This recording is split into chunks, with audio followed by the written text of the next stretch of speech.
Lightning split the sky above Silver Ridge Mountain, illuminating the forest in harsh, fleeting bursts.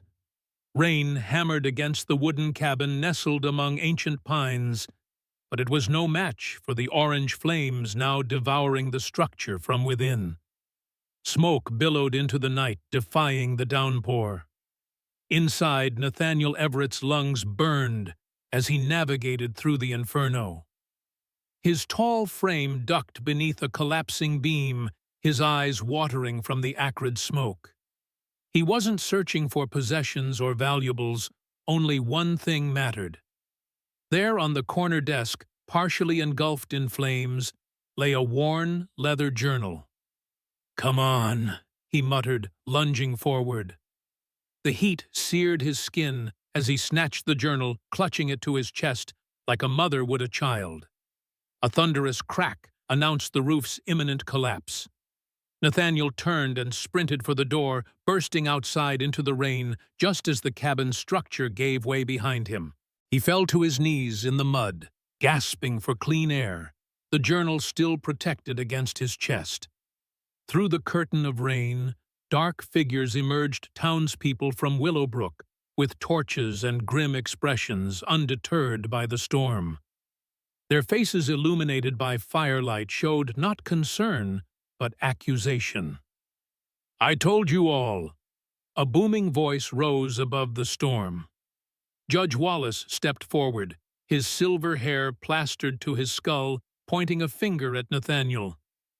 "He's a witch. Look how he saves his book of spells while good people suffer." Nathaniel's blue eyes, deep set in his weathered face, searched the crowd until they found her, Eleanor Montgomery, standing apart from the mob, her expression torn between horror and desperation. Their eyes locked across the distance, a silent communication passing between them. The sheriff stepped forward, hand resting on his holster. "Dr. Everett, you need to come with me." Nathaniel clutched the journal tighter, rain streaming down his bearded face. How had it come to this? 3 months ago, he had been safely hidden in his solitude, wounds buried deep, the world and its cruelties kept at bay. 3 months earlier, dawn broke over Silver Ridge, bathing the mountainside in golden light. Nathaniel Everett sat on his cabin porch, strong hands methodically grinding herbs in a stone mortar. At 45, his once handsome face had been weathered by grief and solitude. His chestnut hair and beard, now streaked with gray, framed deep blue eyes that had seen too much suffering. 10 years of isolation had honed his senses. He paused in his workhead, tilting slightly. Something moved in the underbrush, not the familiar pattern of deer or fox. Nathaniel set down the mortar and reached for his rifle more from habit than intention. A low whine emanated from the bushes. Nathaniel approached cautiously, rifle lowered. Parting the foliage revealed a gray wolf not fully grown, its leg caught in a steel trap. The animal growled weakly, eyes reflecting fear and pain. "Easy now," Nathaniel murmured, setting his rifle aside. "I won't hurt you." The wolf snapped at him, but there was little strength behind it. Blood matted its fur where the trap's teeth bit into flesh. Nathaniel recognized the trap's design illegal on these mountains set by poachers from the valley. With practiced movements, he removed his belt and fashioned a makeshift muzzle. The wolf struggled briefly as Nathaniel secured it, then went still as if sensing his intentions weren't malicious. It took all his strength to pry open the trap's jaws, wincing at the damage they had inflicted. "You'll need more than wilderness medicine," he told the wolf, gently lifting the animal. It was lighter than it should be, starving as well as injured. Inside his cabin, Nathaniel worked with the precision of his former profession. He cleaned the wound, applied a poultice of yarrow and comfrey, and set about stitching the worst lacerations. The wolf remained surprisingly docile, watching him with intelligent eyes. "You're lucky," Nathaniel said, voice rough from disuse. Trap missed the bone. You'll walk again if infection doesn't set in. As if understanding, the wolf lowered its head onto its paws with a sigh. Nathaniel glanced at the worn leather journal on his desk, his life's work, a combination of formal medical training and wilderness remedies. "I haven't practiced on anything bigger than a rabbit in years," he admitted to the wolf. "Let's hope I haven't lost my touch." Down in Willowbrook, Eleanor Montgomery measured dried valerian root with careful precision. At 38, she carried herself with quiet dignity, her movements economical and purposeful. Her chestnut hair, swept back from her face, was prematurely streaked with silver, a testament to grief's marking. Intelligent brown eyes missed nothing as she worked in her apothecary shop. The bell above the door jingled. Eleanor looked up to see 8-year-old Emily Watson enter, clutching a piece of paper. "Miss Nora," the child said, using the nickname the town had given Eleanor. "Ma sent me for her tonic." Eleanor smiled, the expression warming her reserved features. "Of course, Emily. How is your mother feeling?" "The cough's no better," Emily replied, her small face serious, "but she says your medicine helps her sleep." Eleanor nodded, turning to her shelves of bottles and tinctures. Emily was one of many children in Willowbrook being raised by a single parent. The girl's father had been lost in a mining accident 2 years prior, a common fate in these parts. As Eleanor prepared the tonic, her mind wandered to her own losses. Her husband James and son William taken by yellow fever 5 years ago. The epidemic had swept through Willowbrook with devastating efficiency, claiming 27 souls in a town of barely 300. Since then, Eleanor had transformed her husband's small apothecary into something more. She studied medical texts, ordered from back east, corresponded with herbalists and medicine women from surrounding territories, and experimented with remedies both traditional and novel. "Miss Nora," Emily's voice pulled her from her thoughts. "Are you making magic?" Eleanor smiled again, handing the girl the carefully labeled bottle. "Not magic, Emily. Just science we don't fully understand yet." After Emily left, Eleanor locked the shop's front door and retreated to her back room. Here, away from customers' eyes, she kept her true work journals filled with observations, experiments, and theories. Botanical drawings hung on walls beside anatomical charts. A small microscope, ordered at great expense from Chicago, sat on a desk cluttered with specimens and notes. Eleanor opened a drawer and removed a weathered letter that had arrived the previous day. It described outbreaks of a fever in neighboring settlements Copper Creek and Miner's Rest. The symptoms resembled yellow fever, but progressed more rapidly. Dr. Martin, her correspondent in Copper Creek, reported 7 deaths already. She folded the letter, a familiar knot of dread tightening in her stomach. 5 years had passed since the last epidemic, but the memory remained raw. James delirious with fever. William's small body burning hot, then turning cold, graves being dug faster than prayers could be said over them. Eleanor moved to her bookshelf, fingers tracing spines until they found a particular journal. Not her own writing, but notes she had transcribed from memory and fragments. Notes from her time in Boston, when she had trained as a nurse under Catherine Everett, wife of the brilliant but controversial Dr. Nathaniel Everett. The connection was Willowbrook's best-kept secret. Few knew that before settling here, Eleanor had trained in Boston's most prestigious hospital, or that she had assisted the Everetts in their groundbreaking research on infectious diseases. Fewer still knew that the mysterious mountain man, living in solitude on Silver Ridge, was the same Dr. Everett whose reputation had been destroyed after his experimental treatments failed to save his family. Eleanor had recognized him the first time he came to town 3 years ago, though he was much changed. She had kept his secret, watching from afar, as he purchased minimal supplies and disappeared back to his mountain. She'd never approached him, never revealed that she knew who he truly was, the man whose theories might have saved her own family had the medical establishment not condemned them. But now, with another epidemic threatening, Eleanor faced a choice.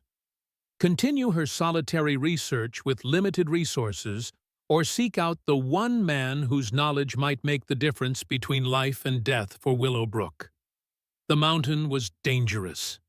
Nathaniel Everett was unpredictable. But the alternative, watching helplessly as disease claimed more lives, was unthinkable. Eleanor closed the journal, decision made. Tomorrow, she would climb Silver Ridge. Dr. Harold Wells rubbed his tired eyes as he finished examining 6-year-old Timothy Collins. The boy's symptoms were mild, slight fever, fatigue, loss of appetite, but Harold had seen enough epidemics in his 65 years to recognize the harbingers of something worse. Plenty of fluids and rest, he told the boy's anxious mother. Come back immediately if his fever rises or if a rash develops. After they left, Harold slumped into his chair, the weight of knowledge heavy on his shoulders. Reports from neighboring towns were grim. Whatever this disease was, it moved quickly and killed efficiently. Conventional treatments seemed ineffective. A knock at his door preceded Sheriff Thomas Reed's entrance. At 50, the sheriff was still robust, though his dark hair had receded and his mustache gone gray. "Any more cases, Doc?" Reed asked, removing his hat. "3 today, all children, all mild so far." Harold reached for his pipe. "It's coming, Thomas." "The same pattern as 67. The sheriff nodded grimly. "Judge Wallace wants to know if we should restrict travel." "It wouldn't hurt, though it may be too late." Harold struck a match. "The real question is whether we're prepared for what's coming." Reed shifted uncomfortably. "Wallace thinks we should consult that fellow up on the ridge. The one they call the mountain doctor." Harold's pipe remained unlit, the match burning down to his fingers. He extinguished it with a sharp gesture. "Absolutely not. That man is no doctor. He's a hermit, possibly deranged. Eleanor Montgomery speaks highly of his knowledge of herbs and such. Mrs. Montgomery is a shopkeeper with delusions of medical expertise." Harold snapped immediately, regretting his tone. Eleanor was well respected, her remedies often effective where his own treatments failed. Still, his pride wouldn't allow him to acknowledge it. "We'll handle this through proven medical practice, not wilderness folklore." What Harold couldn't bring himself to say was that he knew exactly who lived on that mountain. Dr. Nathaniel Everett had been a rising star in Boston medicine before his fall from grace, a fall Harold had contributed to by signing the petition to revoke Everett's medical license. Not out of malice, but out of genuine belief that Everett's experimental methods endangered patients. The fact that Harold now secretly referenced Everett's research papers hidden in his desk drawer was an irony not lost on him. "Just passing along the judge's thoughts," Reed said, replacing his hat. "I'll tell him you have matters in hand." After the sheriff left, Harold unlocked his drawer and removed a medical journal published 8 years ago.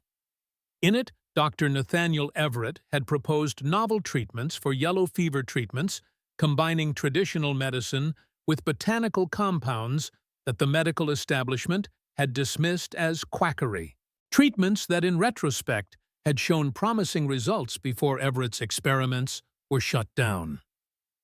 Harold closed the journal with a sigh. Pride and fear had guided his actions then. He wondered if they were still guiding him now, as another epidemic loomed. The wolf whom Nathaniel had begun calling Lobo showed remarkable recovery over the following week. The animal remained wary, but seemed to understand Nathaniel meant no harm. It accepted food and water, tolerated examination of its healing leg, and watched Nathaniel's daily routines with intelligent curiosity. "You'll be running free soon enough," Nathaniel told Lobo as he changed the poultice on its leg. though you might want to find a new territory. The men who set that trap will likely return." Lobo's ears pricked up suddenly. A moment later, Nathaniel heard it too. Footsteps approaching his cabin. Human footsteps, deliberate, but cautious. Nathaniel hadn't had a visitor in months. The townspeople generally avoided his mountain, spreading stories about the dangerous hermit who spoke to animals and brewed strange potions. These rumors suited him fine. They kept people away. He moved to the window, body tense. Through the glass, he saw a woman picking her way along the narrow path to his cabin. Her clothing was practical, but distinctly feminine. A dark blue skirt and jacket, sturdy boots, hair pinned beneath a wide-brimmed hat. Nathaniel recognized her immediately as the apothecary from Willowbrook. He'd seen her during his infrequent trips to town, though they'd never spoken. Something about her had always seemed vaguely familiar, though he attributed this to her resemblance to other educated women he'd known in his previous life. Lobo growled softly from his corner. "I agree," Nathaniel muttered. "Nothing good comes from the valley." He considered remaining silent, pretending absence, until she gave up and left, but dark clouds were gathering above the mountain, promising an early autumn storm. His conscience wouldn't allow him to leave anyone, even an unwelcome visitor, stranded in such weather. Nathaniel opened the door before she could knock, startling her mid-step. "You're trespassing," he said bluntly. Eleanor Montgomery's composed expression barely flickered at his rudeness. "Mr. Everett, I presume. I apologize for the intrusion, but I need to speak with you on an urgent matter." "I don't receive visitors." He made no move to invite her inside, even as the first raindrops began to fall. "I wouldn't have come if it weren't important." Her voice was level-educated Eastern, not Western. "There's illness in the valley. People may die without your expertise." Nathaniel's face hardened. "I'm not a doctor." "We both know that isn't true." Something flashed in her eyes, knowledge, certainty. Thunder rumbled overhead, closer now. The rain intensified, but Nathaniel remained unmoved, studying her with narrowed eyes. "Who are you?" "Eleanor Montgomery. I run the apothecary in Willowbrook." "That's not what I asked." Before she could respond, lightning cracked nearby, followed immediately by thunderous percussion. The storm had arrived in earnest. With reluctance born of common decency rather than hospitality, Nathaniel stepped aside. "Come in until the storm passes. Then you'll leave." Eleanor entered, removing her now-soaked hat. Inside, she paused at the sight of Lobo, who had risen on 3 legs, hackles raised. "You have a wolf," she observed with remarkable composure. "He has me," Nathaniel corrected, closing the door against the downpour. "Sit if you want. The storm won't pass quickly." Eleanor chose a straight-backed chair near the fire while Nathaniel remained standing, arms crossed. The cabin's single room suddenly felt too small for the tension between them. "Now," Nathaniel said, after silence had stretched uncomfortably long, "explain how you know who I am." Eleanor met his gaze directly. "I trained as a nurse at Massachusetts General in Boston. I assisted your wife, Dr. Catherine Everett, during her research on infectious diseases." The words hit Nathaniel like physical blows. Catherine's name spoken aloud after so many years of silence. The connection to Boston, to his past life. The realization that this woman knew exactly who and what he was. "You worked with Catherine." His voice had lost its edge, replaced by something raw. Eleanor nodded. "For 2 years. I was young, just starting my training. She was brilliant, compassionate, a natural teacher." Nathaniel turned away, moving to the window to hide the emotion that threatened to overcome his carefully constructed defenses. Outside, rain lashed the glass, a physical manifestation of the storm within him. "Why are you here, Mrs. Montgomery?" he asked, his back still turned. There's sickness in Copper Creek and Miner's Rest. Fever similar to Yellowjack, but faster acting. It's only a matter of time before it reaches Willowbrook. She paused. I need the flowering herb that grows on the north face of this mountain. Alpine fever few. And I hoped you might share your knowledge of treating such illnesses. Nathaniel gave a bitter laugh. My knowledge failed to save my wife and children. It destroyed my reputation and career. He turned back to face her. If you know who I am, you know what happened in Boston. I know what they claimed happened, Eleanor countered. I also know your research was showing promise before they shut it down. Catherine believed in your methods, even when the medical board didn't. The mention of Catherine's faith in him was another blow. Nathaniel moved to his desk, fingers brushing the leather journal that contained their combined research. There's a child in town, Eleanor continued softly. Emily Watson, 8 years old, reminds me of your daughter Elizabeth. Don't. The word was a warning, sharp as a blade. I lost my husband and son to yellow fever 5 years ago. Eleanor pressed on.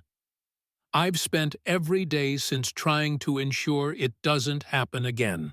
If this new sickness is what I fear, conventional medicine won't save them. Lobo had settled back in his corner, watching them both with attentive eyes.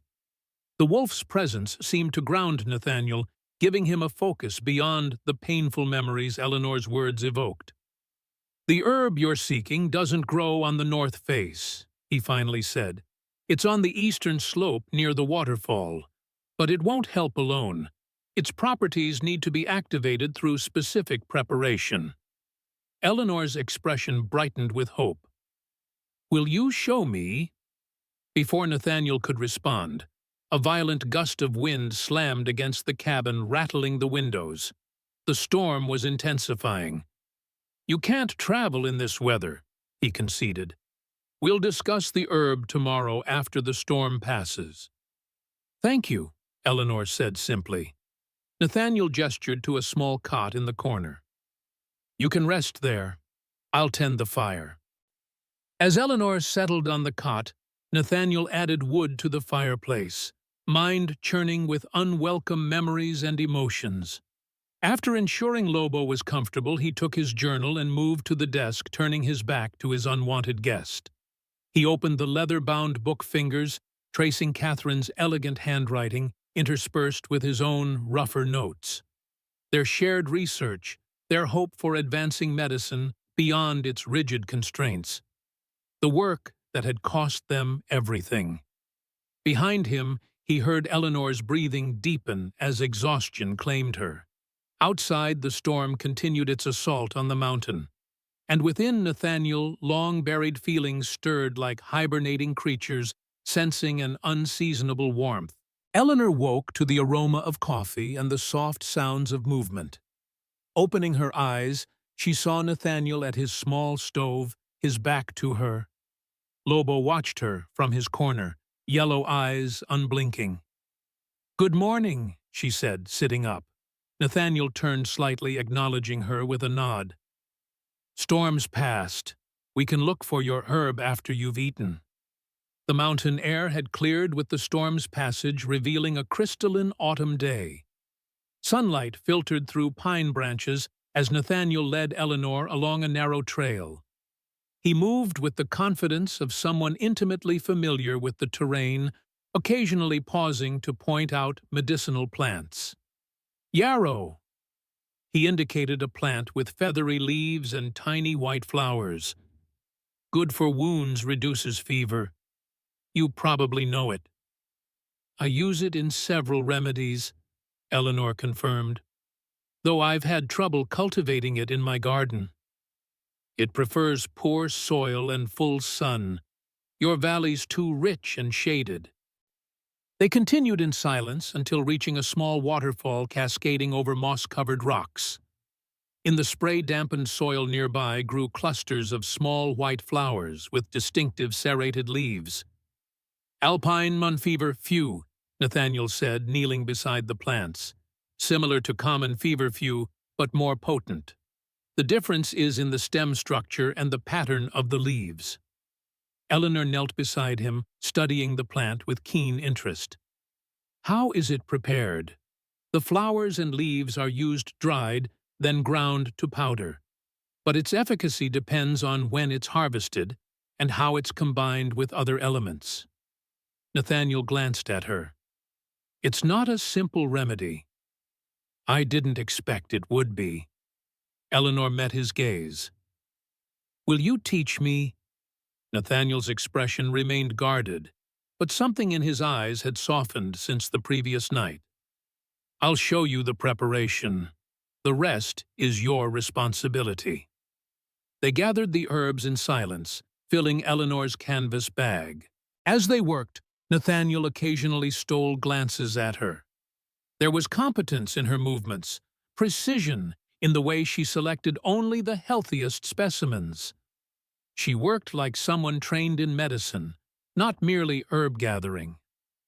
You said you were a nurse, he said finally. Why are you running an apothecary in a mining town? Eleanor continued her careful harvesting. After Boston, I married and moved west with my husband. James was a surveyor for the railroad. When he finished his contract, we decided to settle in Willowbrook rather than return east. He purchased the apothecary, and I helped run it. And now, after James and William died, I continued alone. The town needed the medicines, and I needed purpose. Nathaniel understood that need all too well. Purpose was what kept a person moving forward after loss, whether that purpose was healing others or hiding from the world as he had chosen to do. Back at the cabin, Nathaniel cleared his desk and laid out the harvested plants.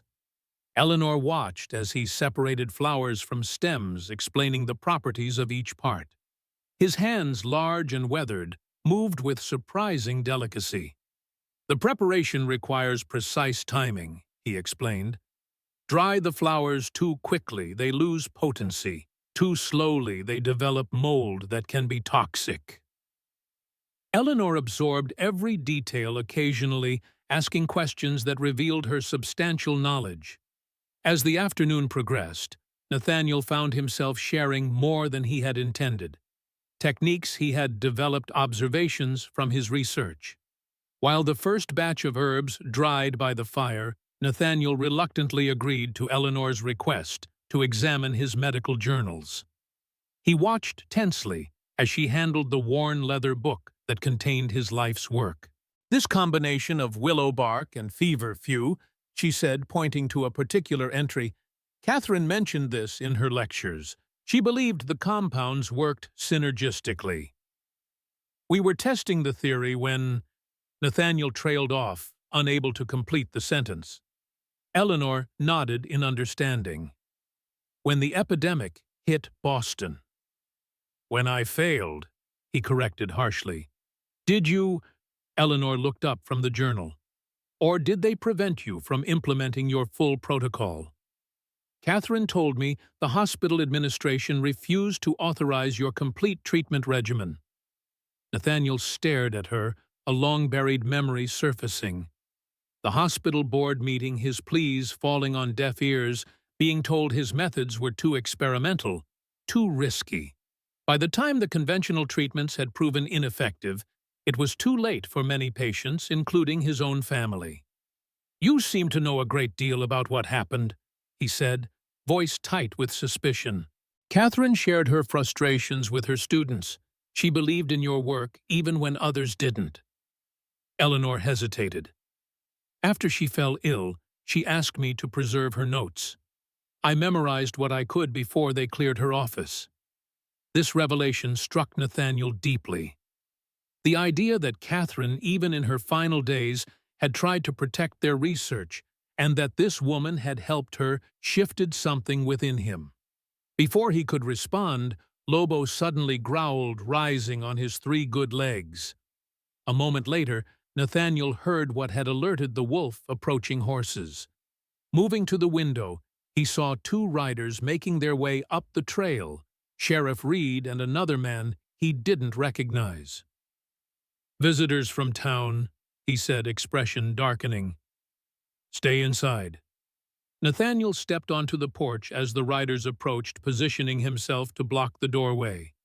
Sheriff Reed raised a hand in greeting, but his expression was serious. "Dude, Everett," the sheriff called, using the title Nathaniel had abandoned years ago. "Need to have a word with you." "I'm not a doctor anymore, Sheriff, and I don't welcome uninvited guests." Reed dismounted, followed by his companion, a man in his 30s with the unmistakable look of a telegraph operator. "This is Morris from the Western Union office. He's got news you should hear." Nathaniel remained impassive. "Whatever it is, it doesn't concern me." "It's about that sickness in Copper Creek," Morris said. "Telegraph came through this morning. It's spreading fast, 32 cases now, 14 dead, mostly children." Despite his resolve to remain uninvolved, Nathaniel felt a familiar tightening in his chest. The physician's instinct to help, to heal. He fought it down. "Why tell me Dr. Wells is the town physician?" "Judge Wallace thought you might have insights," Reed said carefully, "given your experience with similar outbreaks." So they knew who he was. Nathaniel wasn't entirely surprised. Secrets rarely remained buried forever in small communities. "I have nothing to offer. Now, if you'll excuse me." The cabin door opened behind him, and Eleanor stepped out. "Sheriff Reed, Mr. Morris, has there been news of the fever reaching Willowbrook?" Reed looked startled to find Eleanor there. "Mrs. Montgomery, what are you doing up here?" "Collecting herbs for the apothecary," she answered smoothly. "Mr. Everett knows the mountain's flora better than anyone." Nathaniel shot her a warning glance, which she ignored. "No cases in Willowbrook yet," Reed replied. "But Miners' Rest has reported their first deaths. Dr. Wells is concerned it's only a matter of time." "Then we should prepare," Eleanor said with quiet authority.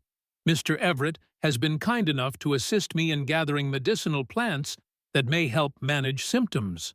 Morris looked between Eleanor and Nathaniel with undisguised curiosity. "The judge will want to know if you're willing to consult Dr. Everett, given the circumstances." "I've told Mrs. Montgomery what I know about the local herbs," Nathaniel said stiffly. "That's the extent of my involvement." Reed nodded, though disappointment was clear in his expression. "We'll let the judge know. Mrs. Montgomery, would you like an escort back to town?" "Thank you, but I have more work to do here," she replied. "I'll return before nightfall." After the men departed, Nathaniel turned to Eleanor with barely contained anger. "You had no right to involve me in town matters." "I didn't involve you," she countered calmly. "They came looking for your help independently. That should tell you something." "It tells me they're desperate. Desperate enough to seek help from the man they've spent years calling a madman and a hermit. Perhaps they're finally recognizing the value of your knowledge." Nathaniel gave a bitter laugh. "People only value what they previously scorned when fear drives them to it. Once the crisis passes, they'll return to their comfortable prejudices." Eleanor studied him for a long moment. "Is that why you hide up here? Because you believe people are incapable of change?" "I'm here because I've seen what happens when you challenge established thinking. The medical community destroyed my reputation, my work." "They couldn't destroy your knowledge," Eleanor interrupted, "or your ability to help others. Only you could surrender those." Her words struck like a physical blow.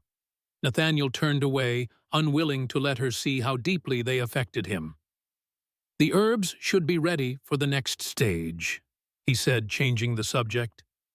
"If you're staying, make yourself useful." Inside, they returned to the work of preparing the feverfew.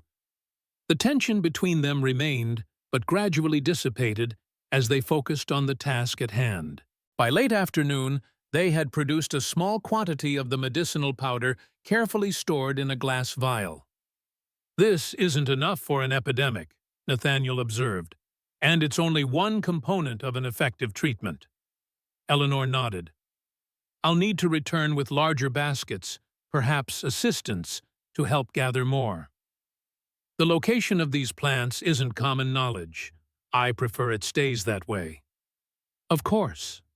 Eleanor hesitated. "Would you consider coming to town yourself? Your expertise would be invaluable, especially if the sickness spreads." Nathaniel's jaw tightened. "I haven't set foot in a sick room in 10 years. Perhaps it's time." He turned away, unwilling to engage with the challenge in her words. "You should head back before dark. The trail is treacherous in the twilight." Eleanor recognized the dismissal, but made one final attempt. "The journal, your research with Catherine. Would you allow me to study it more thoroughly? There may be elements we could implement immediately." Nathaniel hesitated, torn between protecting his past and the possibility that his work might actually help. Finally, he moved to the desk and picked up the journal. "Take it," he said gruffly, "but treat it with care. It's all I have left of—" He couldn't finish the sentence. "I understand," Eleanor said softly, accepting the journal with reverent hands. "I'll return it soon." As she gathered her things to leave, Lobo limped to Nathaniel's side, watching Eleanor with intelligent eyes. "Your wolf is healing well," she observed. "You have a gift. He's not my wolf. Once he's strong enough, he'll return to the wild where he belongs." Eleanor smiled slightly. "Some creatures choose to stay even when they're free to leave. Good night, Mr. Everett. Thank you for your help."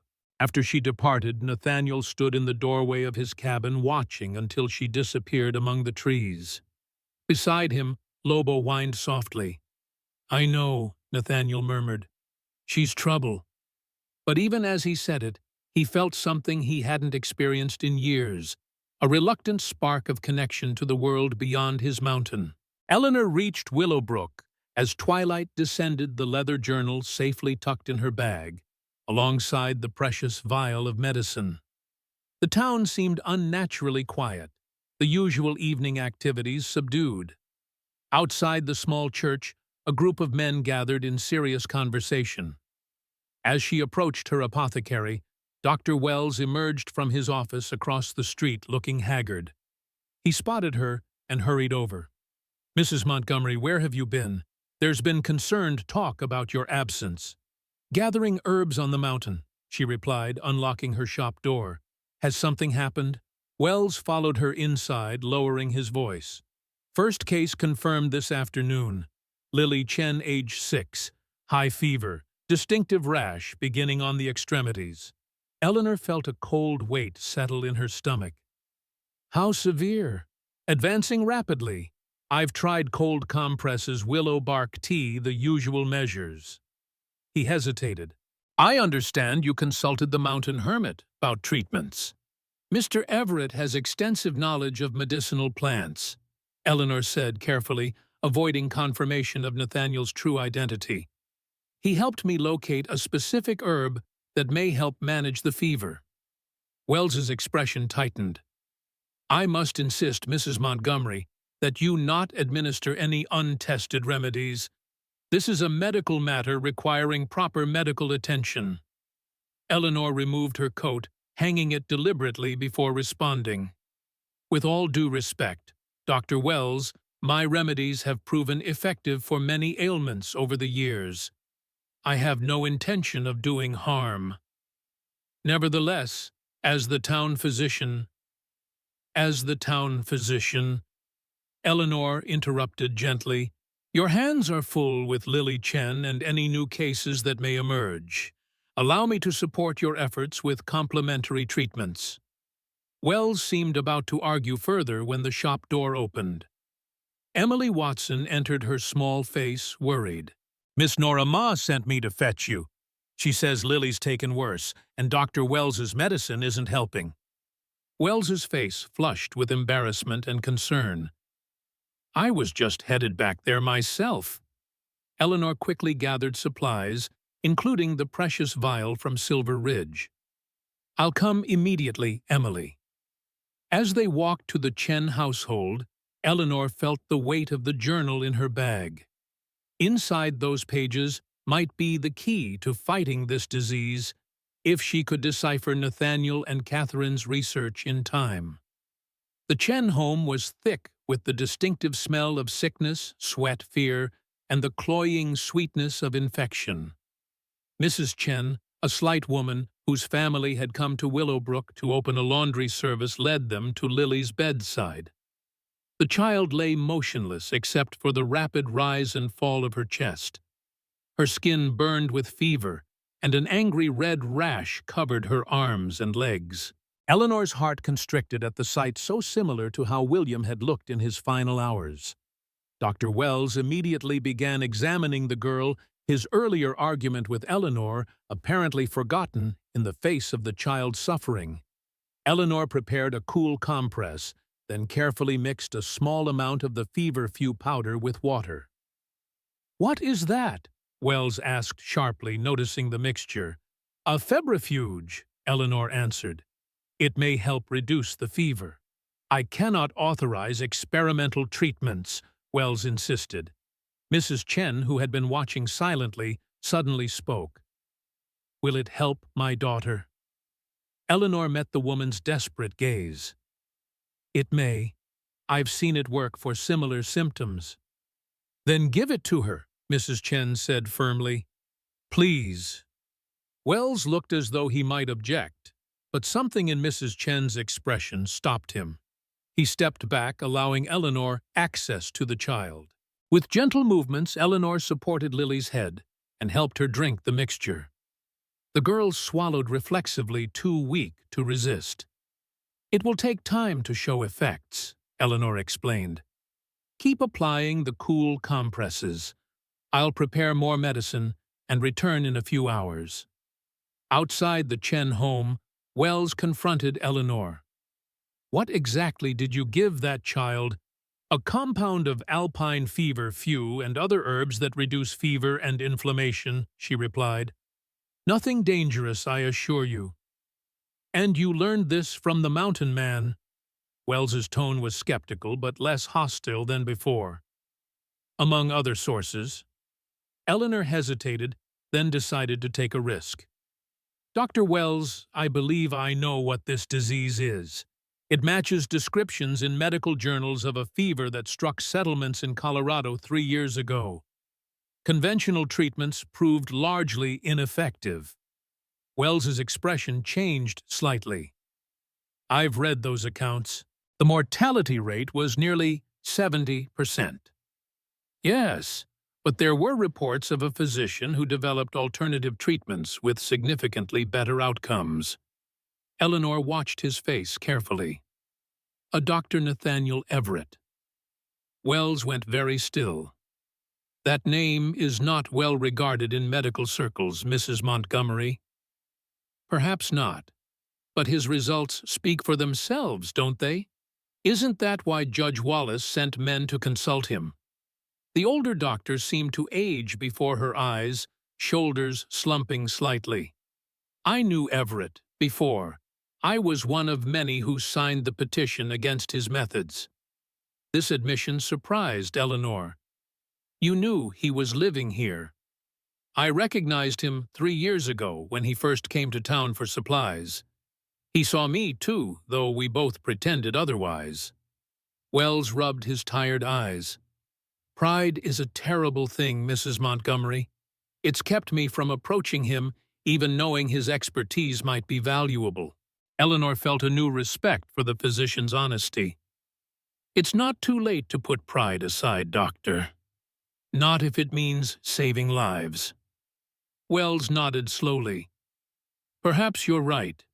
In the meantime, I would be interested to know more about this treatment you've begun with Lily Chen." "Come to my shop tomorrow morning," Eleanor offered. "I'll share what I know." As they parted ways, Eleanor felt a cautious hope. If Dr. Wells could overcome his professional prejudices, perhaps others could too. Perhaps even Nathaniel might find his way back to his calling. That night, after checking again on Lily, whose fever had marginally decreased, Eleanor sat at her desk with Nathaniel's journal open before her. By lamplight, she pored over the detailed notes, diagrams, and observations. Catherine's elegant script alternated with Nathaniel's more angular handwriting, the two voices creating a scientific dialogue that spanned years of collaboration. One entry in particular caught her attention, dated 3 months before the Boston epidemic. Compound E shows promising results in vitro. Extraction method critical to efficacy. C suggests binding agent to improve cellular absorption. Trial scheduled for next month pending board approval. The next entry in Catherine's handwriting revealed frustration. Board denied trial authorization. Concerns about unorthodox methodology despite preliminary results. N continues research privately. I fear time is against us with reports of fever cases in Harbor District. The final entries documented the epidemic's progression and the Everett's increasingly desperate attempts to implement their treatments despite institutional resistance. The last page, written in Nathaniel's shaky hand after Catherine's death, contained a single line: "They wouldn't let me save them." Eleanor closed the journal, heart heavy with the weight of what might have been. Tomorrow she would return to Silver Ridge with this knowledge and with news of Lily Chen's condition. Somehow, she had to convince Nathaniel that his work still mattered, that he still had the power to heal. Outside her window, the autumn moon illuminated Willowbrook's quiet streets. In homes throughout the town, parents watched over sleeping children, unaware of the invisible threat creeping towards them. Eleanor thought of Emily Watson, of all the children who might soon face the same fight as Lily Chen. For their sakes, she had to succeed in bringing Nathaniel Everett back from his self-imposed exile. The mountain man needed to remember he was still a doctor. Nathaniel couldn't sleep. He paced his cabin, mind churning with unwelcome thoughts and memories. Eleanor's visit had disturbed more than his solitude. It had cracked the protective shell he'd built around his past. Lobo watched from his corner yellow eyes, reflecting the dying firelight. "What are you looking at?" Nathaniel muttered. "This doesn't concern you." But even as he said it, he knew the wolf understood more than most humans would credit. Animals sensed changes in the emotional weather as surely as they detected coming storms. Nathaniel moved to his desk, feeling strangely untethered without the familiar weight of his journal. Had he been reckless in entrusting it to Eleanor? The book contained more than medical research. It held his heart's blood, the record of his life with Catherine and their shared dreams. Outside, the night wind whispered through pine branches, a sound that usually soothed him. Tonight, it only emphasized his isolation. For the first time in years, Nathaniel found himself acutely aware of his aloneness. He thought of the child Eleanor had mentioned, Emily Watson, who reminded her of Elizabeth. His daughter would have been 12 now, on the cusp of womanhood. The pain of that loss, usually dulled by time and routine, suddenly felt fresh again. "What would you have me do, Catherine?" he asked the empty room. "Return to a world that rejected everything we believed in, risk failing again?" The silence offered no answers, but Lobo rose and limped to Nathaniel's side, pressing against his leg in an uncharacteristic display of affection. Nathaniel absently stroked the wolf's thick fur. "At least you'll heal," he told the animal. "Simple injuries have simple cures." But infectious disease was anything but simple. It was complex, adaptable, ruthless. Fighting it required not just knowledge, but courage, the courage to try unproven methods when conventional approaches failed. Courage he'd once possessed in abundance before grief and rejection had worn it away. A sudden sound outside caught his attention, not the wind, but movement. Human movement. Nathaniel tensed, reaching for his rifle. Visitors in daylight were unusual enough. Nocturnal arrivals meant trouble. "Who's there?" he called through the door. "Nathaniel, it's Eleanor Montgomery. I need your help." He opened the door to find her on his porch, breathless and clearly exhausted. Behind her, moonlight revealed a second figure, Dr. Harold Wells, looking distinctly uncomfortable. "What's happened?" Nathaniel asked, though he already suspected the answer. "Lily Chen is worse," Eleanor said. "The fever dropped briefly with your medicine, but it's risen again higher than before. 5 more children have shown symptoms since sundown." Nathaniel's gaze shifted to Wells, whom he hadn't spoken to in the decade since arriving in Willowbrook. "And you, doctor, what brings you to my door, after all these years?" Wells removed his hat, a gesture of both respect and contrition. "Professional desperation, Dr. Everett. I've exhausted my conventional treatments without effect. Mrs. Montgomery believes your research might offer solutions. I cannot." The use of his title, the acknowledgement of his expertise, these were significant concessions from a man who had once signed the petition condemning his methods. "May we come in?" Eleanor asked. "Time is critical." Nathaniel hesitated, then stepped aside. As the visitors entered, Lobo growled softly. "Your wolf has good instincts," Wells commented, eyeing the animal warily. "Better than mine, apparently," Nathaniel replied. "I let humans in." Eleanor removed her coat, moving with the efficiency of someone accustomed to medical emergencies. "I've brought your journal. There's a treatment protocol described in the later entries, compound E with a binding agent. Catherine's notes suggest it showed the most promise."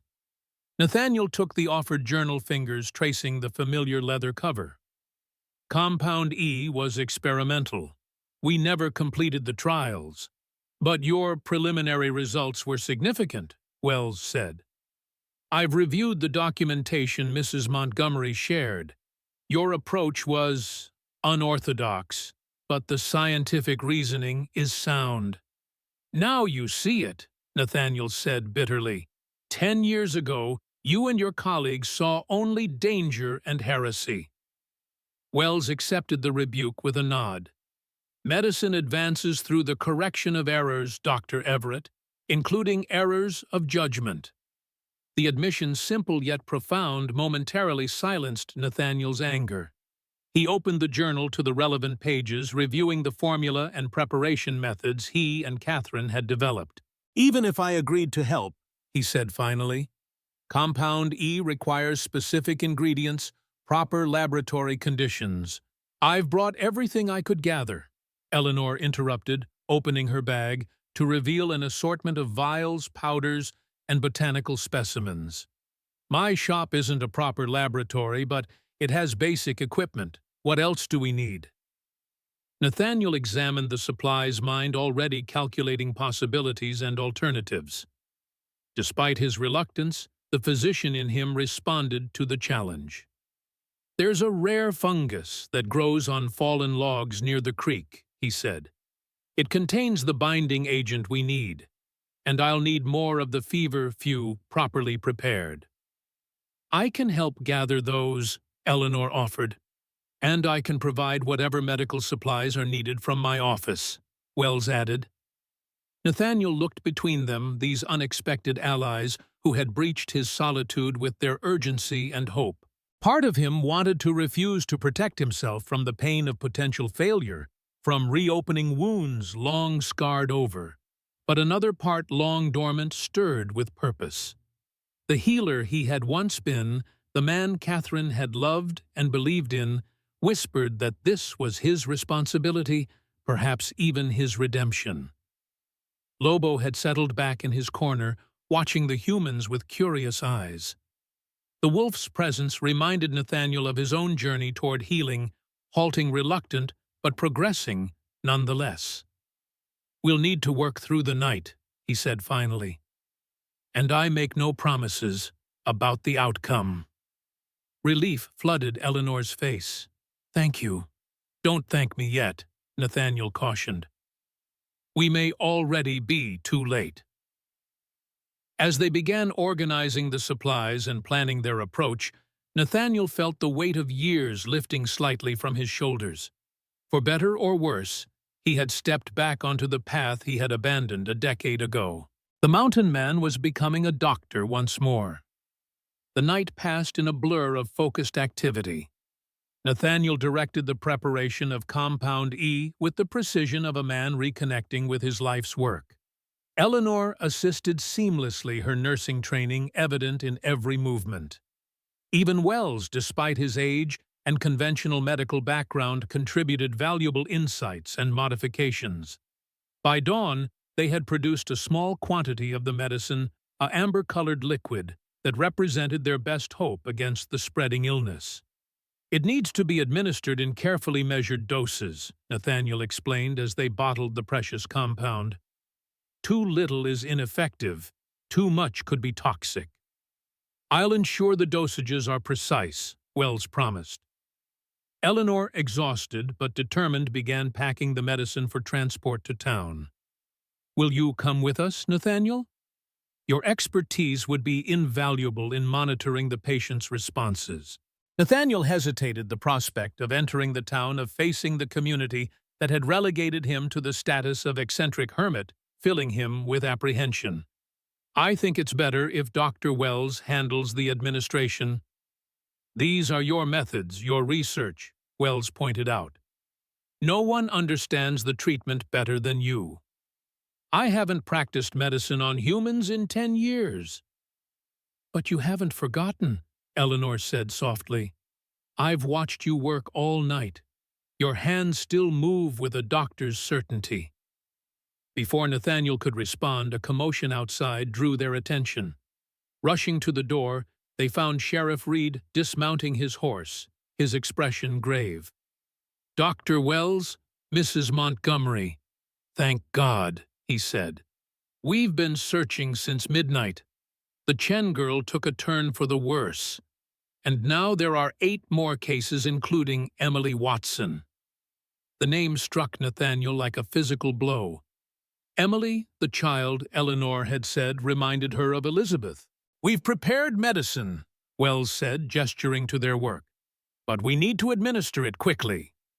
Reed's gaze shifted to Nathaniel, standing in the doorway of his cabin.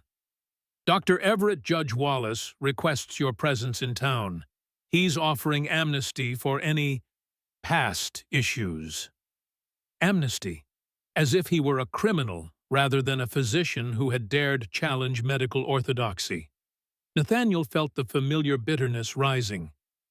"The medicine will work without my presence," he said stiffly. "Nathaniel," Eleanor began, but he cut her off with a sharp gesture. "Take what we've made. It should be enough for the current cases. I'll prepare more if needed." Eleanor looked as though she might argue further, but the urgency of the situation prevailed. She and Wells quickly gathered their supplies and followed Reed to where extra horses waited. As they prepared to depart, Eleanor turned back to Nathaniel.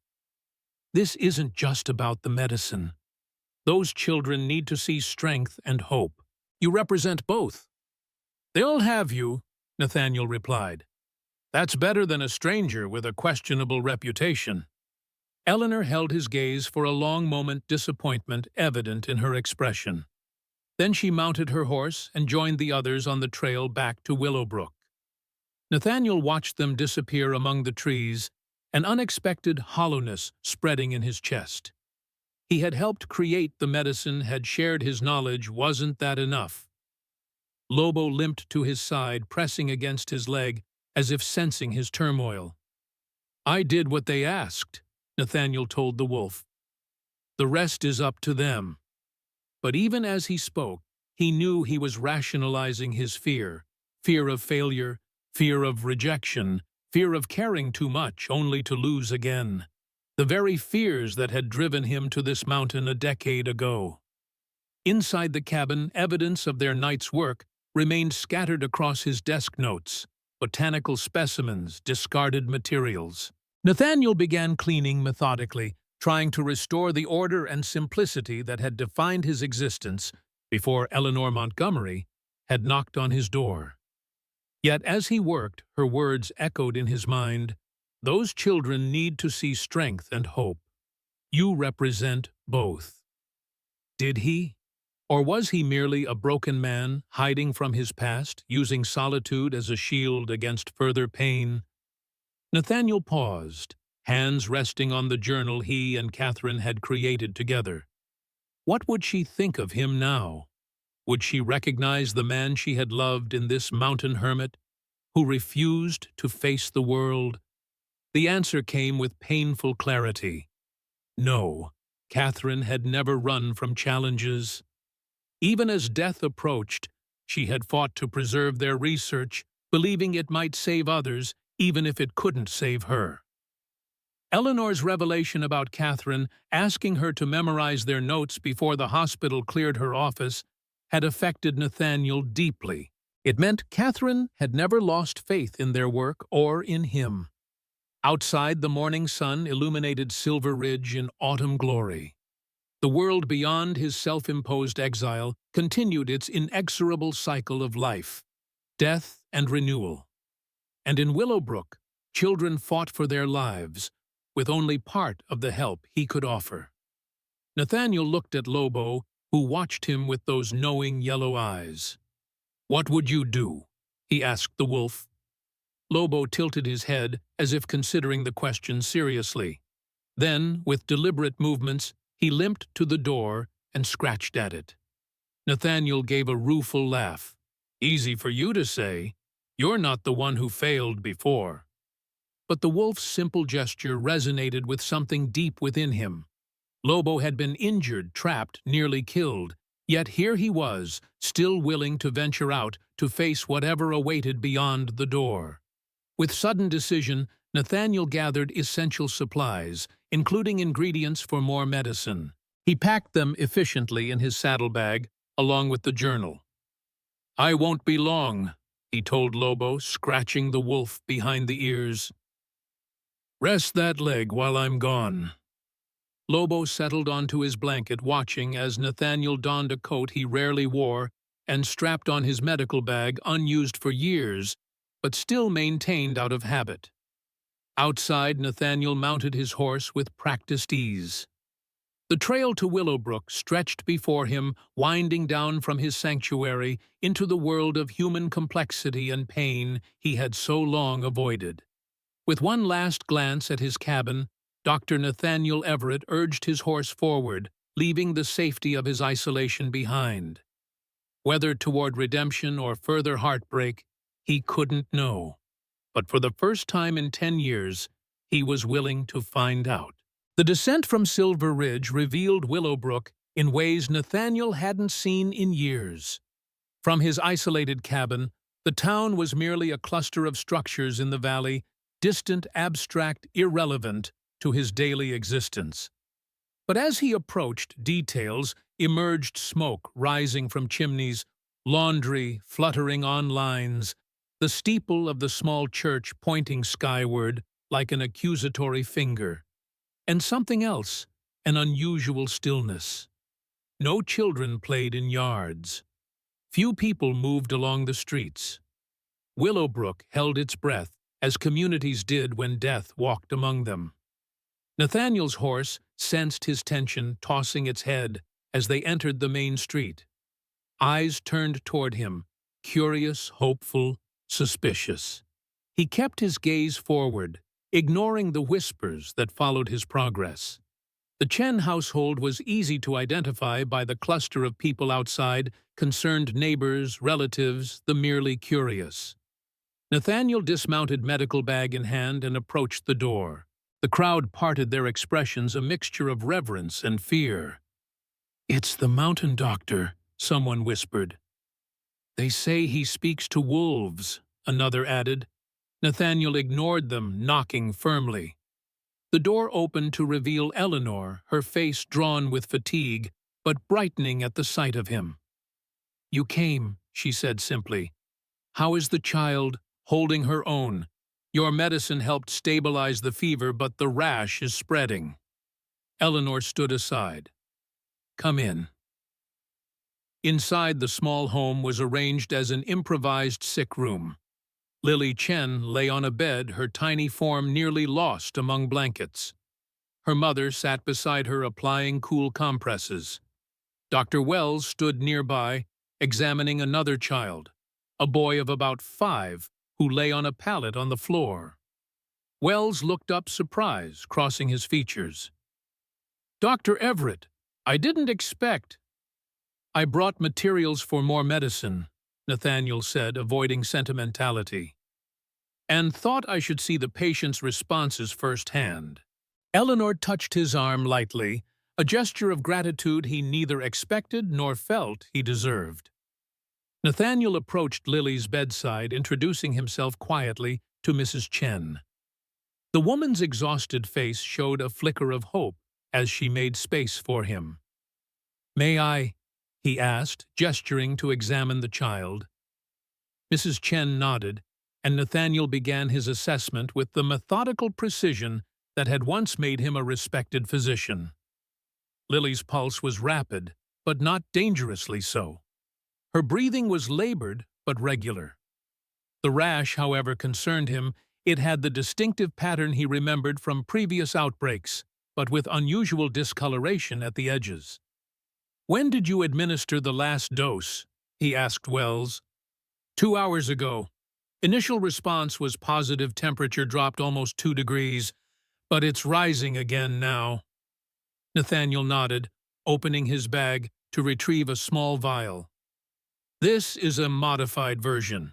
The original formula needs adjustment for this particular strain." Wells approached professional interest, overcoming any lingering awkwardness. "You believe it's a variant? The rash pattern suggests a mutation. The base pathogen is similar to yellow fever, but it's adapted become more aggressive in penetrating tissue." Nathaniel prepared a small dose in a dropper. "This should help the medicine cross the blood barrier more effectively." Eleanor watched from nearby, her nurse's training evident in the way she anticipated his needs, handing him items before he asked. Together, they administered the medicine to Lily, then to the boy on the pallet. "How many cases now?" Nathaniel asked as they worked. 11 confirmed, Wells replied. "All children so far ages 4 to 12. The Chen girl was first." "Yes, then Thomas Harper there." Wells nodded to the boy they'd just treated. "After that, it spread quickly. Emily Watson fell ill just after midnight." Nathaniel paused. "I'd like to see her next." As they prepared to leave for their next patient, Sheriff Reed appeared at the door. "Dr. Everett, Judge Wallace requests your presence at the town hall immediately." Nathaniel straightened, irritation flashing across his features. "I'm in the middle of treating critically ill patients, Sheriff." "I understand, sir, but the judge was most insistent. There's a town meeting gathering. People are frightened, demanding answers." Eleanor stepped forward. "Surely it can wait until—" "It's all right," Nathaniel interrupted. "I'll speak with Wallace briefly, then continue my rounds. Dr. Wells, please proceed with the dosage schedule we discussed for these patients." Outside, Nathaniel was struck again by the town's unnatural quiet. Even the birds seemed subdued, as if nature itself respected the gravity of the situation. As he and Eleanor walked toward the town hall, whispers followed them like shadows. "Why are they staring?" he muttered. "You're a legend here," Eleanor replied. "The mysterious healer from the mountain. Some believe you have supernatural powers." "Ridiculous superstition." "Is it? You live alone on a mountain commune with wolves and appear only when death threatens the town. What would you call it?" Before he could respond, they reached the town hall, a modest wooden building that served multiple civic functions. Inside, a crowd had gathered their voices, creating a nervous hum that ceased abruptly when Nathaniel entered. At the front of the room stood Judge George Wallace, a imposing figure at 70, with steel-gray hair and the bearing of a man accustomed to authority.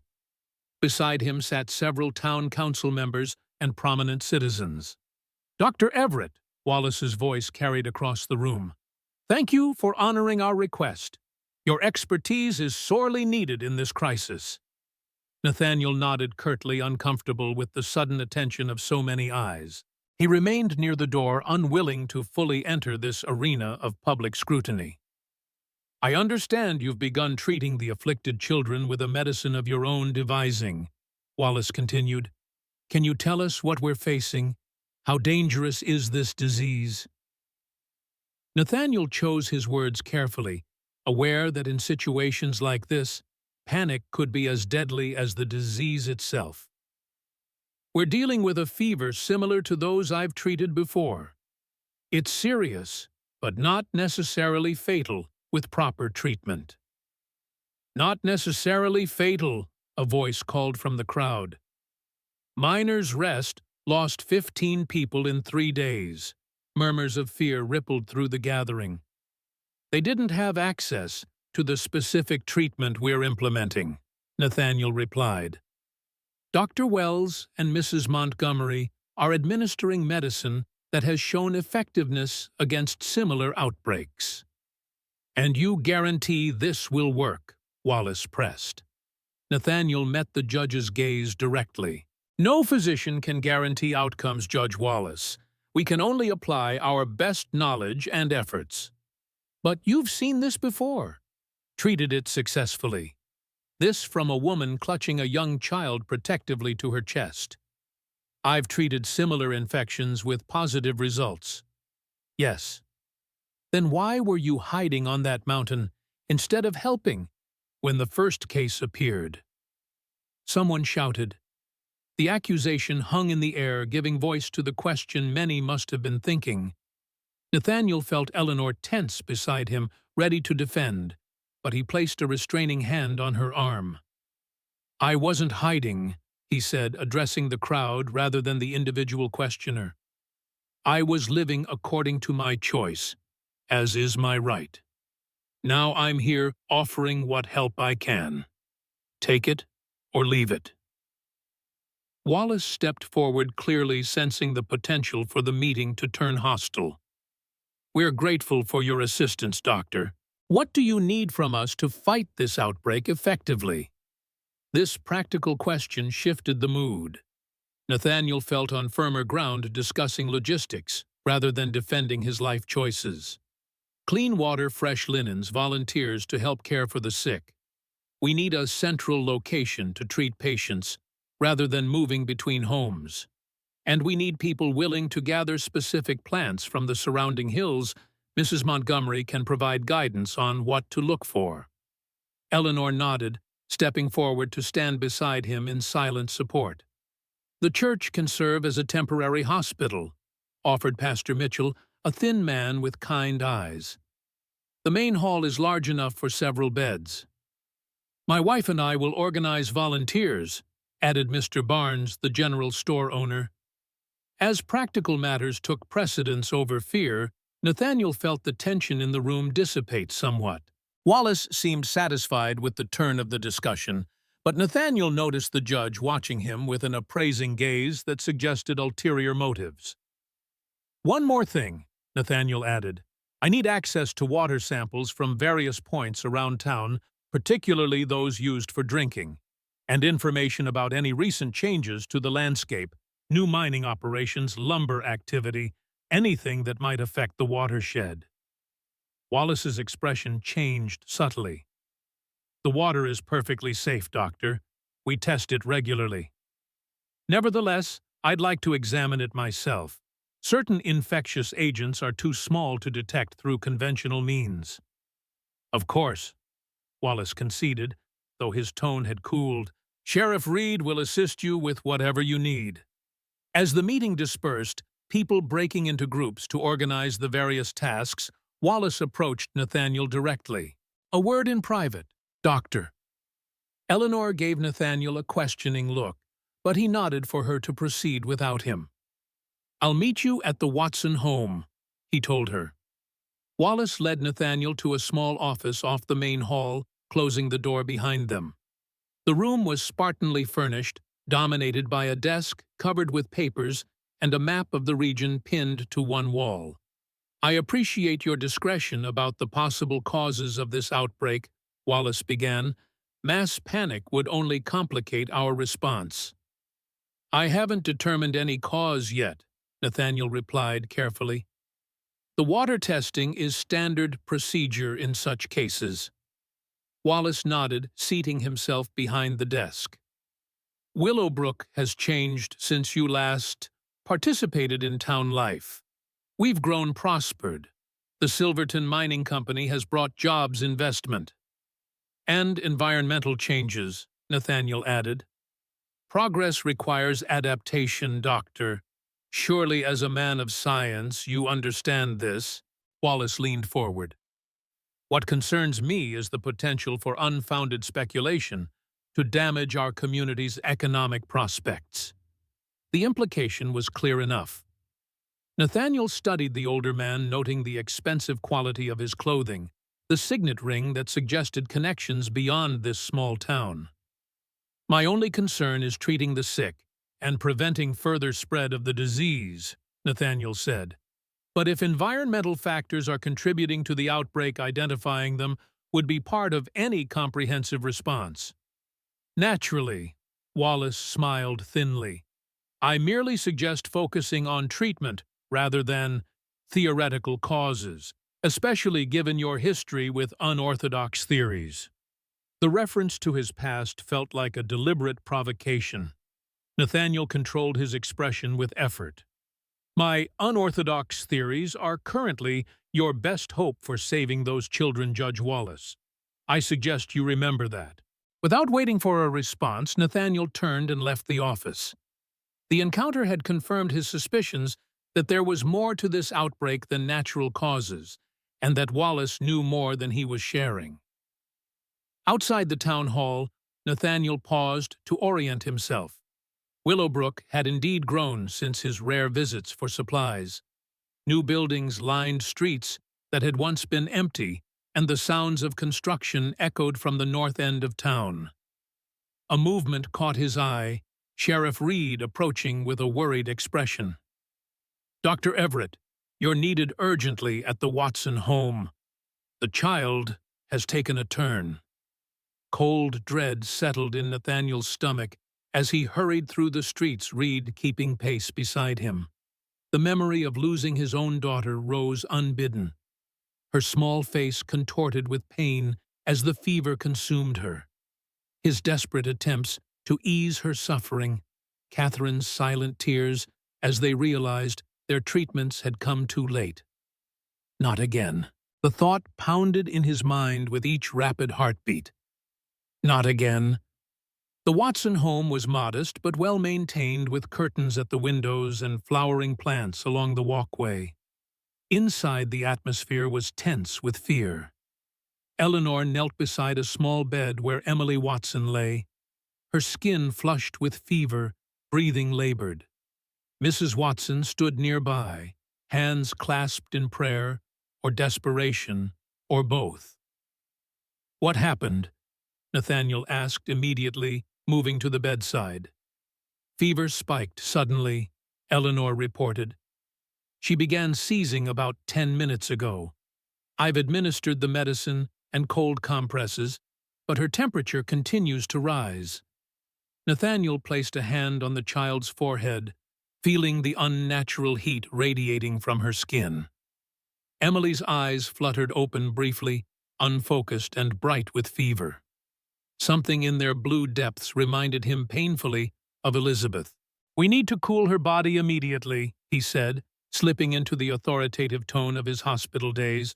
"Prepare a bath with room-temperature water, not cold, that would shock her system. We'll add ice gradually to bring her temperature down slowly." Mrs. Watson moved immediately to comply, grateful for clear direction in the face of her helplessness. Eleanor and Nathaniel carefully lifted Emily, carrying her to the washroom, where a copper tub was being filled. "Her fever is behaving differently than the others," Eleanor observed quietly as they worked.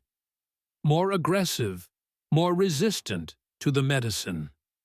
"Each person's response varies," Nathaniel replied, though he shared her concern. "But, yes, this is unusual." They placed Emily in the bath, supporting her head, as Mrs. Watson added small amounts of ice as directed. The child whimpered semi-conscious, her small body trembling despite the fever. "It's all right, Emily," Nathaniel found himself saying, voice gentler than he'd intended. "You're going to be all right." Whether she heard or understood was unclear, but her agitation seemed to ease slightly at the sound of his voice. For nearly an hour they worked to gradually reduce her temperature, refreshing the water as needed, monitoring her pulse and breathing. Slowly, almost imperceptibly, Emily's fever began to recede. The flush in her cheeks diminished. Her breathing became less labored. By late afternoon, she had stabilized enough to be returned to her bed, wrapped in clean, dry linens. "She's responding," Eleanor said, relief evident in her voice. "The worst has passed, I think." Mrs. Watson wept silently, clasping Nathaniel's hand in gratitude. "Thank you, Doctor. Everyone said you could work miracles." "Not miracles," Nathaniel corrected gently. "Just medicine. Your daughter is strong. That made the difference." As they prepared to leave, Emily's eyes opened. Clear now, free of the fever's glaze, they focused on Nathaniel with a child's direct curiosity. "Are you the wolf man?" she asked, voice weak but distinct. Nathaniel blinked, surprised by the question. "Some people call me that," he admitted. "Ma says you live in the forest and talk to animals." "I live on the mountain," he corrected. "And animals and I understand each other sometimes." Emily seemed to consider this seriously. "Do you have a wolf?" Nathaniel felt Eleanor watching him, a smile playing at her lips. "Not exactly, but there is a wolf who's staying with me while his leg heals." "I'd like to see him someday," Emily said, eyelids growing heavy as exhaustion claimed her. "Perhaps you will." Nathaniel found himself promising, though he had no intention of encouraging visitors to his mountain. Outside the Watson home, the late afternoon sun cast long shadows across Willowbrook. Nathaniel and Eleanor stood for a moment in silence, processing the intensity of the past few hours. "We should check on the others," Eleanor finally said. "And the church preparations." Nathaniel nodded, but his mind was elsewhere, on Wallace's veiled warnings, on Emily's remarkable recovery, on the strange sense that he had stepped back into a world he thought he'd left forever. "What did Wallace want?" Eleanor asked as they walked, seeming to read his thoughts. "To warn me against looking too closely at potential environmental causes of the outbreak. He's concerned about economic impact on the town." Eleanor's expression darkened. "The mining company. They've expanded operations significantly in the past year. There are new tailings ponds north of town. Near the watershed. Very near. Dr. Wells raised concerns about potential contamination months ago, but Wallace dismissed them. Said the company had implemented all required safety measures." And Nathaniel filed this information away, his suspicions growing. "I need to see those water samples as soon as possible. And I'd like to examine the mining area myself." "That might be difficult. The company restricts access, claims it's for safety reasons."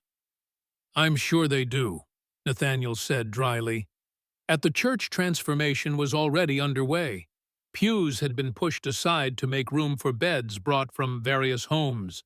Women organized linens and supplies, while men carried in water barrels and firewood for heating. Pastor Mitchell directed activities with surprising efficiency. "Dr. Everett," the pastor greeted them, "we're nearly ready for patients. Will you inspect our arrangements?" Nathaniel did so, making suggestions for improved ventilation and the organization of a separate area for preparing medicines. Eleanor moved among the volunteers, explaining how to recognize symptoms and basic care procedures. As darkness fell, the first patients were transferred to the makeshift hospital: Lily Chen, Thomas Harper, and 3 others whose conditions were stable enough for movement. Dr. Wells supervised their care, while more serious cases like Emily Watson remained in their homes for now. "You should rest," Nathaniel told Eleanor as they finished setting up a small laboratory area in what had been the pastor's study. "You've been working without pause since yesterday." "So have you," she countered, though fatigue was evident in the shadows beneath her eyes. "I'm accustomed to long hours alone. You've been managing the town's fears as well as the patients." Eleanor sighed, acknowledging the truth of his observation. "I'll rest if you will. There's a small cottage behind my shop. It was my husband's office once. You can use it tonight." Nathaniel had planned to return to his cabin uncomfortable with the prospect of spending the night in town. But practicality won out. He was needed here, and the journey up and down the mountain would waste valuable time and energy. "Thank you," he conceded, "but first, I want to check the most recent water samples."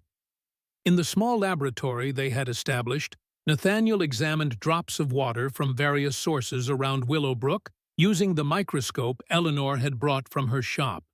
What he saw confirmed his suspicions: microscopic particles suspended in samples from the North Creek particles with the distinctive appearance of mineral residue and chemical compounds. "Found something?" Eleanor asked, watching his intense concentration. "Possible contamination from the mining operation. I'd need more sophisticated equipment to identify it precisely, but the pattern is consistent with what I've seen in other mining regions." "Could it cause the fever?" "Not directly, but it could weaken the immune system, making children more vulnerable to infection." Nathaniel straightened from the microscope. "We need to investigate the mining area, see exactly what's being released into the watershed." "Wallace won't allow it," Eleanor warned. "He's heavily invested in Silverton's operations financially and politically." Nathaniel's jaw set with determination. "Wallace doesn't own the mountain. I know ways to approach the area that don't require his permission." "You're suggesting trespassing on mining property." "I'm suggesting that saving lives takes precedence over property rights." Nathaniel began organizing the samples for further testing. "But that can wait until morning. For now, let's check on the patients once more, then follow your sensible advice about rest." The church was quiet when they returned to the main hall, patients sleeping under the watchful eyes of volunteer attendants. Dr. Wells sat near Lily Chen, whose condition had improved markedly since the afternoon. "Her fever's broken completely," Wells reported. "The others are responding well too. Your medicine is working, Everett." The use of his surname without the formal doctor struck Nathaniel as a small but significant gesture of professional acceptance. "Let's hope it continues," he replied, checking Lily's pulse and breathing. "The crucial period will be the next 24 hours. If the fever doesn't return, we can be cautiously optimistic." After ensuring all patients were stable, Nathaniel followed Eleanor to her shop and the promised accommodations. The cottage behind the apothecary was small but clean furnished, simply with a bed, desk, and chair. Books lined one wall: medical texts, botanical references, journals of natural philosophy. "James used this as his study," Eleanor explained. "After his surveying work ended, he became interested in local flora and geology. He was mapping the region when—" She trailed off, the memory still painful. "When the fever took him," Nathaniel finished gently. Eleanor nodded. "Him and William within days of each other. I've kept his books, his notes. Sometimes I feel he was on the verge of discoveries that might have changed things if he'd had more time. Nathaniel understood that feeling intimately, the weight of unfinished work of potential cut short by death. It was what had driven him and Catherine, what had ultimately led to their downfall in the medical community's eyes. "Get some rest, Eleanor," he said. "Tomorrow will demand much from both of us." "You as well, Nathaniel." She hesitated at the door. "Thank you for coming down from your mountain. I know what it cost you." After she left, Nathaniel explored the cottage more thoroughly, examining the books and notes James Montgomery had left behind. The man had been methodical, intelligent, his observations about local geology particularly detailed. One journal caught Nathaniel's attention, dated the year of Montgomery's death. It contained surveys of Silver Ridge and the surrounding area, including notes about water quality and unusual mineral deposits. A map inside the back cover showed the watershed in detail, with markings indicating what appeared to be areas of concern. Nathaniel studied the map carefully. If Montgomery had identified potential water contamination 5 years ago before the mining expansion Wallace had mentioned, it suggested the issue might be more complex than recent industrial activity alone. Too tired to pursue the question further tonight, Nathaniel finally lay down on the narrow bed. Sleep came reluctantly, filled with dreams of Catherine and the children of fever victims in Boston, of Lobo, running through moonlit forests. And weaving through it all, Eleanor's voice calling him back from his self-imposed exile. Dawn broke over Willow Brook, painting the town in soft gold light that belied the gravity of its situation. Nathaniel woke from restless sleep, momentarily disoriented by unfamiliar surroundings. The cottage with its books and scholarly atmosphere was a stark contrast to his rustic cabin. He rose and prepared for the day, mind already formulating plans. First, check on the patients. Then investigate the mining operation and its potential connection to the outbreak. And somewhere in between, prepare more medicine. Their current supply would soon be exhausted if new cases appeared. The apothecary shop was already busy when Nathaniel emerged from the cottage. Eleanor moved efficiently among shelves and counters, preparing treatments for various ailments beyond the fever. The routine illnesses of the town continued alongside the crisis, demanding attention. "Good morning," she greeted him. "There's coffee and bread on the back table, Doctor." Wells sent word all patients remained stable through the night. No new cases reported. "Good news," Nathaniel acknowledged, accepting the offered sustenance.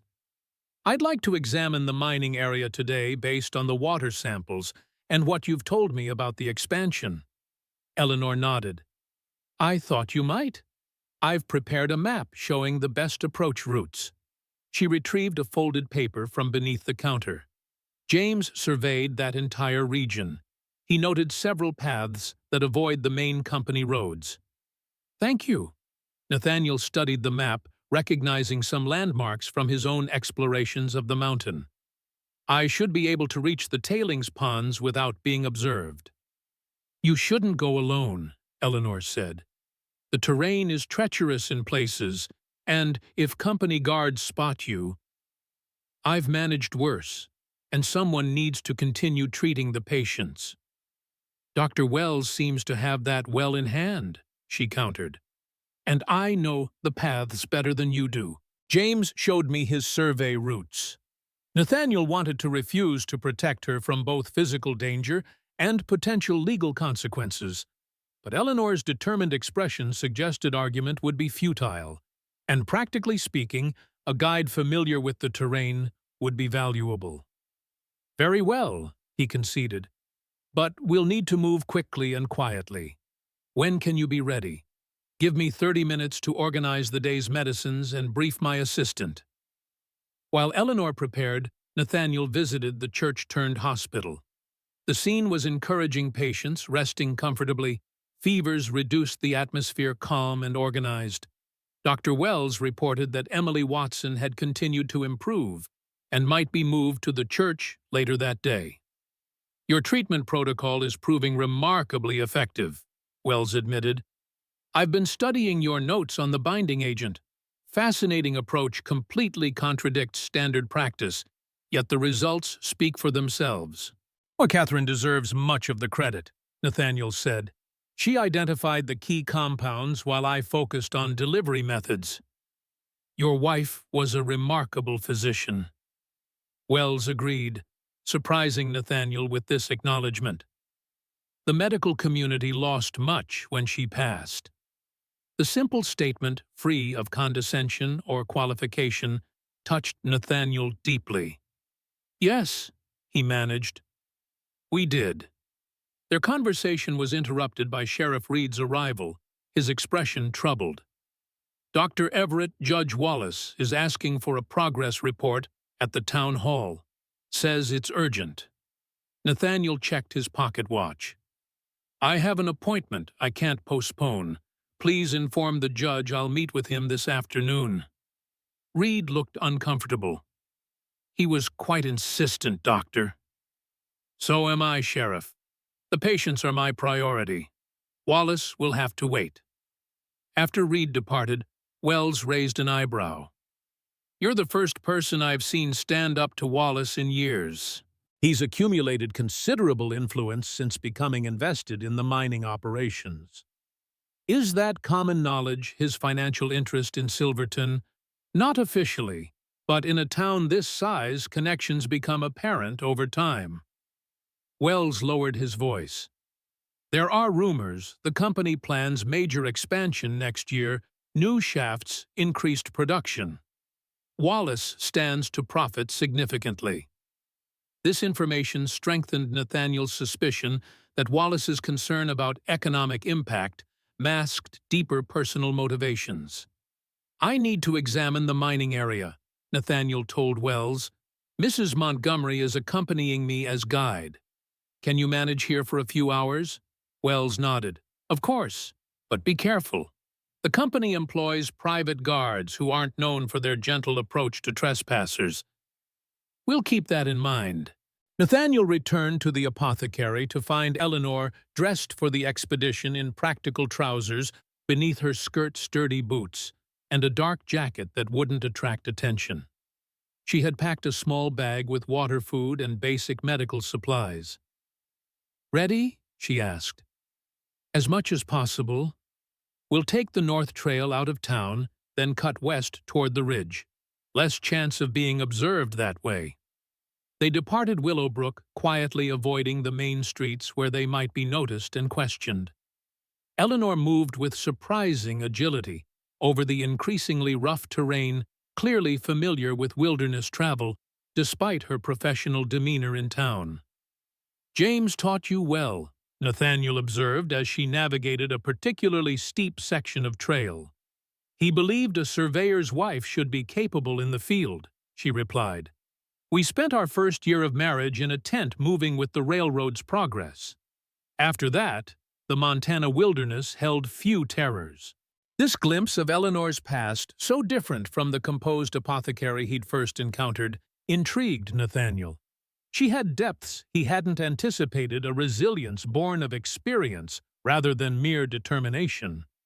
As they climbed higher, the landscape changed. The natural beauty of Silver Ridge gave way to areas of cleared forest and carved earth. In the distance, structures of the mining operation came into view, derricks processing buildings, rail cars waiting to transport ore. There, Eleanor pointed to a series of large ponds surrounded by earthen berms. The tailings ponds, that's where waste material from the processing is stored. They approached cautiously, using stands of remaining trees for cover. The ponds were larger than Nathaniel had expected, their surfaces an unnatural blue-green color that spoke of chemical content. The primary watershed is just beyond that ridge, Eleanor said, indicating a forested hillside. James documented how groundwater flows from these ponds directly into the streams that feed Willowbrook's wells. Nathaniel studied the scene with a scientist's eye. The berms appear inadequate, barely higher than the pond levels. Heavy rain could easily cause overflow. We had significant rainfall 2 weeks ago, Eleanor confirmed. 3 days of storms. Just before the first fever case appeared, Nathaniel noted, the timing fits. They circled the ponds at a safe distance, Nathaniel collecting water and soil samples at various points. The evidence of contamination was clear, even to visual inspection: unnatural coloration, absence of normal plant growth, dead wildlife near the water's edge. We need to get closer to the main processing facility, Nathaniel said. See exactly what chemicals they're using. Eleanor looked doubtful. That area will be guarded. We won't enter the buildings. I just need to observe the discharge points, perhaps collect samples of the direct waste stream. They moved carefully toward the processing area, using natural cover where possible. The facility was larger than it had appeared from a distance, with multiple buildings connected by conveyor systems and pipelines.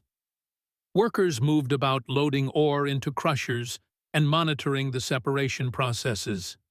There, Nathaniel pointed to a large pipe extending from the main building to the nearest tailings pond. That's the primary discharge. If we can get a sample from there, we'll know exactly what's entering the watershed. As they planned their approach, voices suddenly sounded nearby, company guards on patrol. Nathaniel pulled Eleanor behind a large boulder, holding her close as the men passed within yards of their position. Wallace wants the north shaft operational by month's end, one guard was saying. Says the new vein is the richest yet. That's why they're running double shifts at the processor, the other replied. More ore means more waste, though. Those ponds are nearly at capacity. Not our problem. Engineer says they'll build new ones next spring. Meanwhile, the old ones leak like sieves. You seen that creek lately? Water's blue as a robin's egg. Their voices faded as they continued their patrol, but the casual confirmation of their suspicions sent a chill through Nathaniel. If the guards themselves acknowledged the contamination, the company leadership, including Wallace, must be fully aware of the danger. We need that sample, Nathaniel whispered. Eleanor nodded, her expression resolute despite the danger. Together, they waited until the patrol had moved well away, then quickly approached the discharge pipe. The waste stream flowing from the pipe was visibly contaminated, an unnatural blue liquid with a chemical odor that burned the nostrils. Nathaniel collected samples in small glass vials while Eleanor kept watch for returning guards. Hurry, she urged as another patrol appeared in the distance. Nathaniel secured the last sample, and they retreated to the cover of the trees, making their way back toward the trail that would return them to Willowbrook. Only when they had put significant distance between themselves and the mining operation did they pause to rest. The contamination is worse than I expected, Nathaniel said, examining the samples. Heavy metals, processing chemicals, it's a toxic mixture. When it enters the drinking water, even in small amounts, it weakens the body's natural defenses, Eleanor finished, making everyone, especially children, more vulnerable to disease. Exactly. The fever itself might be a common pathogen that normally wouldn't cause serious illness, but combined with this poisoning, we need to alert the town, stop them from using the affected water sources. Nathaniel nodded grimly, which means confronting Wallace. He won't take this lightly, not with his financial interests at stake. We have evidence, Eleanor said, gesturing to the samples, and the patient's responses to treatment support our theory. Their improvement accelerated once they stopped consuming town water. Wallace will claim coincidence. We need more, something definitive that even he can't dismiss. Eleanor considered this, then brightened. James's surveys. He documented water quality over time, showing the changes as mining operations expanded. The records go back 7 years. That could provide the historical context we need, Nathaniel agreed. Where are these surveys? In our cottage, the study you stayed in last night. There's a locked cabinet beneath the bookshelves. I've preserved all his notes. Their return journey to Willowbrook was faster than the outbound trek urgency lending speed to their steps. As they approached town, however, Eleanor touched Nathaniel's arm, slowing him. "Wait," she said. "Look!" Ahead, an unusual level of activity disturbed the town's normally sedate afternoon rhythm. People gathered in small groups, their expressions anxious. Several men on horseback, not locals, judging by their dress, moved between buildings with purpose. "Something's happened," Nathaniel observed. They entered town cautiously, Eleanor leading them along back streets toward her shop. As they passed near the church, Dr. Wells emerged, spotting them with evident relief. "There you are. Where have you been? Wallace has men searching everywhere for you." "What's happened?" Eleanor asked. "New cases 7 since noon. Different pattern, more aggressive. And not just children this time. 2 adults have fallen ill, including Pastor Mitchell." Nathaniel felt a cold weight settle in his stomach. Symptoms, similar to the children but accelerated. "High fever rash, spreading rapidly, disorientation.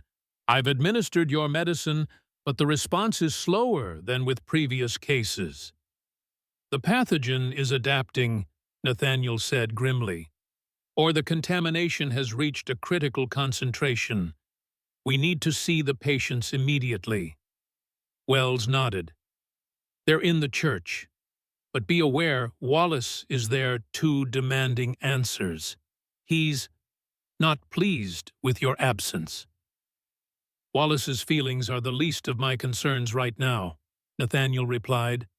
As they hurried toward the church, Eleanor spoke quietly. "I'll retrieve James's surveys while you examine the patients. Meet me at the cottage when you can." Nathaniel nodded, watching her disappear down a side street before entering the church with Wells. Inside, the atmosphere had changed dramatically since morning. Where calm and recovery had prevailed, now tension and fear dominated. New patients occupied beds that had been empty, their conditions visibly worse than the original cases. Volunteers moved between them, applying compresses and offering water. At the far end of the room, Judge Wallace stood in conversation with Sheriff Reed and another man Nathaniel didn't recognize, expensively dressed, with the confident bearing of wealth and authority. "Dr. Everett," Wallace called, spotting him. "How fortunate you've decided to rejoin us. We were beginning to wonder if you'd return to your mountain hermitage." Nathaniel ignored the provocation, moving directly to the nearest new patient, a young woman barely out of girlhood, her skin burning with fever. "How long since symptoms appeared?" he asked the attendant. "About 4 hours, sir. Started with headache and chills. Then the fever rose quickly." Nathaniel examined the girl thoroughly, noting the distinctive rash now spreading across her torso rather than beginning at the extremities as in earlier cases. Her pulse was rapid, breathing shallow. "Prepare a stronger dose of the medicine," he instructed Wells. "The standard formulation isn't sufficient for this acceleration." As they moved between patients, Wallace approached the well-dressed stranger at his side. "Dr. Everett, allow me to introduce Mr. Harrison Silverton, president of the mining company.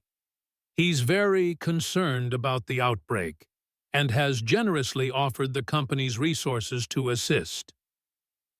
Nathaniel straightened, meeting Silverton's gaze directly. The man was perhaps 50, with cold eyes that assessed rather than connected. "Mr. Silverton," Nathaniel acknowledged, "your concern is timely. I've just been examining the environmental factors that may be contributing to this outbreak." Silverton's expression remained pleasant, but something hardened in his eyes. "Environmental factors? I was under the impression this was a typical seasonal fever." There's nothing typical about it, Nathaniel countered, and its unusual progression suggests external influences, specifically water contamination from your operation's tailings ponds. Wallace stepped forward, voice low and warning. Dr. Everett, this is hardly the place for unfounded accusations. They're not unfounded. I've collected samples showing significant contamination in the watershed. Contamination that's weakening immune responses and allowing this pathogen to take hold more aggressively. Silverton's pleasant mask slipped slightly. You've been trespassing on company property, Doctor. I've been investigating a public health emergency, Nathaniel replied. One that your operations appear to be exacerbating, if not causing directly. These are serious allegations, Wallace interjected. Without substantial proof. I have the proof, Nathaniel said. Water and soil samples. Patient responses correlating with water consumption patterns and historical survey data showing the progression of contamination as your mining operation expanded. This last claim was somewhat anticipatory. He hadn't yet seen James Montgomery's surveys, but the reaction it provoked was telling. Silverton and Wallace exchanged a quick glance that confirmed Nathaniel's suspicions. Perhaps we should continue this discussion more privately, Silverton suggested, his tone hardening. My company takes public health very seriously, Doctor. If there are legitimate concerns, we want to address them appropriately. Before Nathaniel could respond, a commotion at the church entrance drew everyone's attention. Sheriff Reed entered, supporting Eleanor, whose face was pale with shock. What happened? Nathaniel moved quickly to her side. The shop. Eleanor managed her voice unsteady. Someone broke in. The cottage, it's been ransacked. All of James's surveys, his notes, they're gone. Wallace made a show of concern. This is outrageous. Sheriff, organize a search immediately. Mrs. Montgomery is a respected member of our community. But the performance didn't mask the satisfaction Nathaniel glimpsed in Silverton's eyes. They had moved quickly to eliminate evidence that might implicate the mining operation. Are you all right? Nathaniel asked Eleanor quietly. She nodded, composure returning. Nothing was taken except James's research. Nothing else was even disturbed. The implication was clear. This was a targeted theft, not random vandalism or burglary. We need to focus on the immediate crisis, Silverton announced with authority. Dr. Everett, I understand your medicine has been effective. What do you need to produce more? The company will cover all expenses. The offer was transparently self-serving, a way to shift focus from environmental causes to treatment alone. But with patients suffering, Nathaniel couldn't afford to reject any assistance. The medicine requires specific herbs from Silver Ridge, he said, and laboratory conditions for proper preparation. Mrs. Montgomery's shop was equipped for this, but with the break-in. We have a company laboratory at the mine office, Silverton offered smoothly. State-of-the-art equipment, proper ventilation, everything you might need. It's at your disposal. Nathaniel exchanged a glance with Eleanor, reading her thoughts, clearly accepting would place them under Silverton's control, but refusing would limit their ability to help the growing number of patients. Thank you, Nathaniel said carefully. But I prefer to work in town where I can monitor the patients directly. If you could provide the equipment here, of course. Silverton agreed, though his smile didn't reach his eyes. Sheriff Reed can escort a company wagon with whatever supplies you need. Just provide a list. As arrangements were made, Nathaniel moved with Eleanor to a quiet corner of the church. They knew exactly what they were looking for, she whispered. Someone must have overheard us talking about James's surveys. Wallace has eyes and ears throughout town, Nathaniel agreed. But they've made a mistake. By targeting the surveys so specifically, they've confirmed their importance and their guilt. But without the evidence, we still have the water samples, and we need to find Emily Watson. Eleanor looked confused. Emily, why? You said she reminded you of Elizabeth. My daughter kept a diary, detailed observations about everything she saw. If Emily is similarly inclined, understanding dawned in Eleanor's eyes. Children notice everything, and Emily's family lives near the North Creek, where the contamination would be most visible. Exactly. If she's been documenting changes in the water wildlife deaths, anything unusual, and it might provide the historical context we lost with James's surveys, Eleanor finished. She's been moved here recovering in the children's section. Let's find her.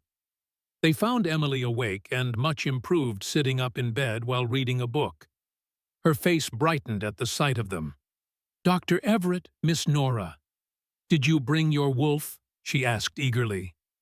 Nathaniel smiled despite the gravity of the situation. Not today. He's still recovering on the mountain. Emily, I need to ask you something important. The girl nodded solemnly, sensing his seriousness. Do you keep a diary or a notebook? Something where you write down things you see around your home? Emily's eyes widened. How did you know Ma says I waste too much paper on silly observations? Those observations might be very important, Eleanor said gently. Especially anything you've noticed about the creek near your home. Oh, you mean the magic water? Emily's face lit up. I have a whole book about it. The way it changed colors, and the fish that floated up, and the birds that stopped coming. Nathaniel and Eleanor exchanged a meaningful glance. Where is this book, Emily? Nathaniel asked. Under my bed at home. I hide it there so my brother won't find it and tease me. Would you mind if we borrowed it? It might help us understand why people got sick. Emily considered this seriously. Only if you promise to bring your wolf to visit when I'm better. That's a fair trade, Nathaniel agreed, surprising himself with the commitment. I promise. As they prepared to leave for the Watson home, Wallace approached his expression carefully neutral. Dr. Everett, a moment. Mr. Silverton is most concerned about these allegations regarding water contamination. He suggests you might have been misled by appearances. Mining processes can produce unusual but harmless discoloration in water. I'm familiar with the difference between harmless discoloration and toxic contamination, Judge Wallace. My analysis will confirm which we're dealing with. Wallace's facade of concern hardened slightly. I would hate to see panic spread through town based on preliminary observations. Perhaps it would be best to keep these theories private until definitive proof exists. Like the proof that was stolen from Mrs. Montgomery's cottage, Nathaniel asked pointedly. Wallace didn't flinch. A regrettable crime that Sheriff Reed is investigating diligently. I'm sure there's no connection to our current discussion. I'm sure, Nathaniel echoed, not bothering to hide his skepticism. If you'll excuse us, we have patients to treat. As they left the church, Eleanor spoke quietly. They'll try to stop us from reaching Emily's diary. I know, which is why we need to move quickly before they realize what we're seeking. The Watson home was quiet, Mrs. Watson still at the church with her daughter. Nathaniel and Eleanor entered with the family's prior permission, heading directly to Emily's small bedroom. The diary was exactly where she had described, a leather-bound notebook filled with a child's careful handwriting and colorful drawings. Emily had indeed documented the changes in the creek over the past year in remarkable detail: watercolor shifts, dead fish and frogs, strange foam after rainstorms. She had even pressed flowers and leaves that showed unusual discoloration. This is extraordinary, Eleanor said, turning the pages carefully. She's documented the progression perfectly with dates and specific observations. And she included this. Nathaniel pointed to a carefully folded paper tucked into the back cover, a map of the creek drawn by James Montgomery, with his name and survey marks clearly visible. Emily must have found it, or been given it by her father, who might have known James. This connects directly to the stolen surveys, Eleanor realized. It proves the contamination has been documented by multiple observers over time. And it proves Wallace and Silverton knew about the problem and did nothing, Nathaniel added. This is the evidence we need. As they secured the diary and prepared to leave, the sound of approaching horses reached them. Through the window they saw Sheriff Reed and two men in mining company uniforms riding toward the house. "They've guessed what we're after," Nathaniel said. "We need to leave now." They slipped out the back door just as Reed and his companions reached the front. Moving quickly through gardens and between buildings, they made their way toward the church, where witnesses would make it harder for Reed to confront them directly. "We need to present this evidence publicly," Eleanor said as they hurried. "Somewhere Wallace and Silverton can't control the narrative." "The town meeting tonight," Nathaniel suggested. "Wallace called it to address the outbreak. Everyone will be there." "Perfect. They won't dare interfere with us in front of the entire town." But as they rounded the corner near the church, they found their path blocked by Silverton and two burly men who were clearly not ordinary miners. "Dr. Everett, Mrs. Montgomery." Silverton's voice was pleasant, but his eyes were cold. "I believe you have something that belongs to the company. Survey materials, maps, proprietary information protected by contract. Emily Watson's diary belongs to her, not your company," Nathaniel replied. "And the evidence it contains of your negligence belongs to the people of Willowbrook." Silverton's facade of civility dropped. "I won't allow wild accusations to threaten an enterprise that brings prosperity to this region. Hand over the diary and return to treating your patients. That's what a doctor does, isn't it? Heal the sick, not meddle in matters beyond his expertise." "Preventing disease is as much a physician's duty as treating it," Nathaniel countered. "Your contamination of the watershed is making these people sick. It stops now." Silverton gestured, and his men moved forward threateningly. But before they could act, another voice rang out. "That's far enough." Dr. Wells stood in the church doorway, shotgun in hand. Behind him, several townsmen appeared similarly armed. "Step away from them, Silverton," Wells ordered.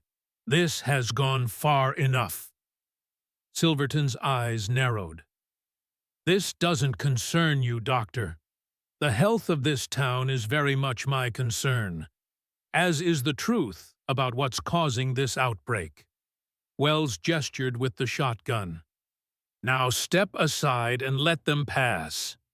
For a tense moment, it seemed Silverton might resist, but calculating the odds, he eventually stepped back, his expression promising future consequences. "This isn't over," he said quietly. "No," Nathaniel agreed. "It's just beginning." Inside the church, Wells quickly explained the situation to the assembled townspeople. The story of the stolen surveys, the break-in at Eleanor's shop, and the attempted intimidation by Silverton spread rapidly through the crowd, transforming confusion into anger. "We need to present all the evidence at tonight's town meeting," Wells said. "Show everyone exactly what the mining operation has been doing to our water." Eleanor held up Emily's diary. "We have the documentation here. Combined with the water samples and our medical observations, it presents a compelling case." "Wallace will try to prevent the presentation," Nathaniel warned, "or control how it's received." "Let him try," said Mr. Barnes, the general store owner. "This is our town, not his personal fiefdom. If Silverton's operation is poisoning our children, we deserve to know." As plans were made for the evening meeting, Nathaniel took a moment to check on the newest patients. Their conditions remained serious but had stabilized somewhat with the adjusted medicine. Still, he knew treating symptoms wasn't enough. The source of the contamination had to be addressed.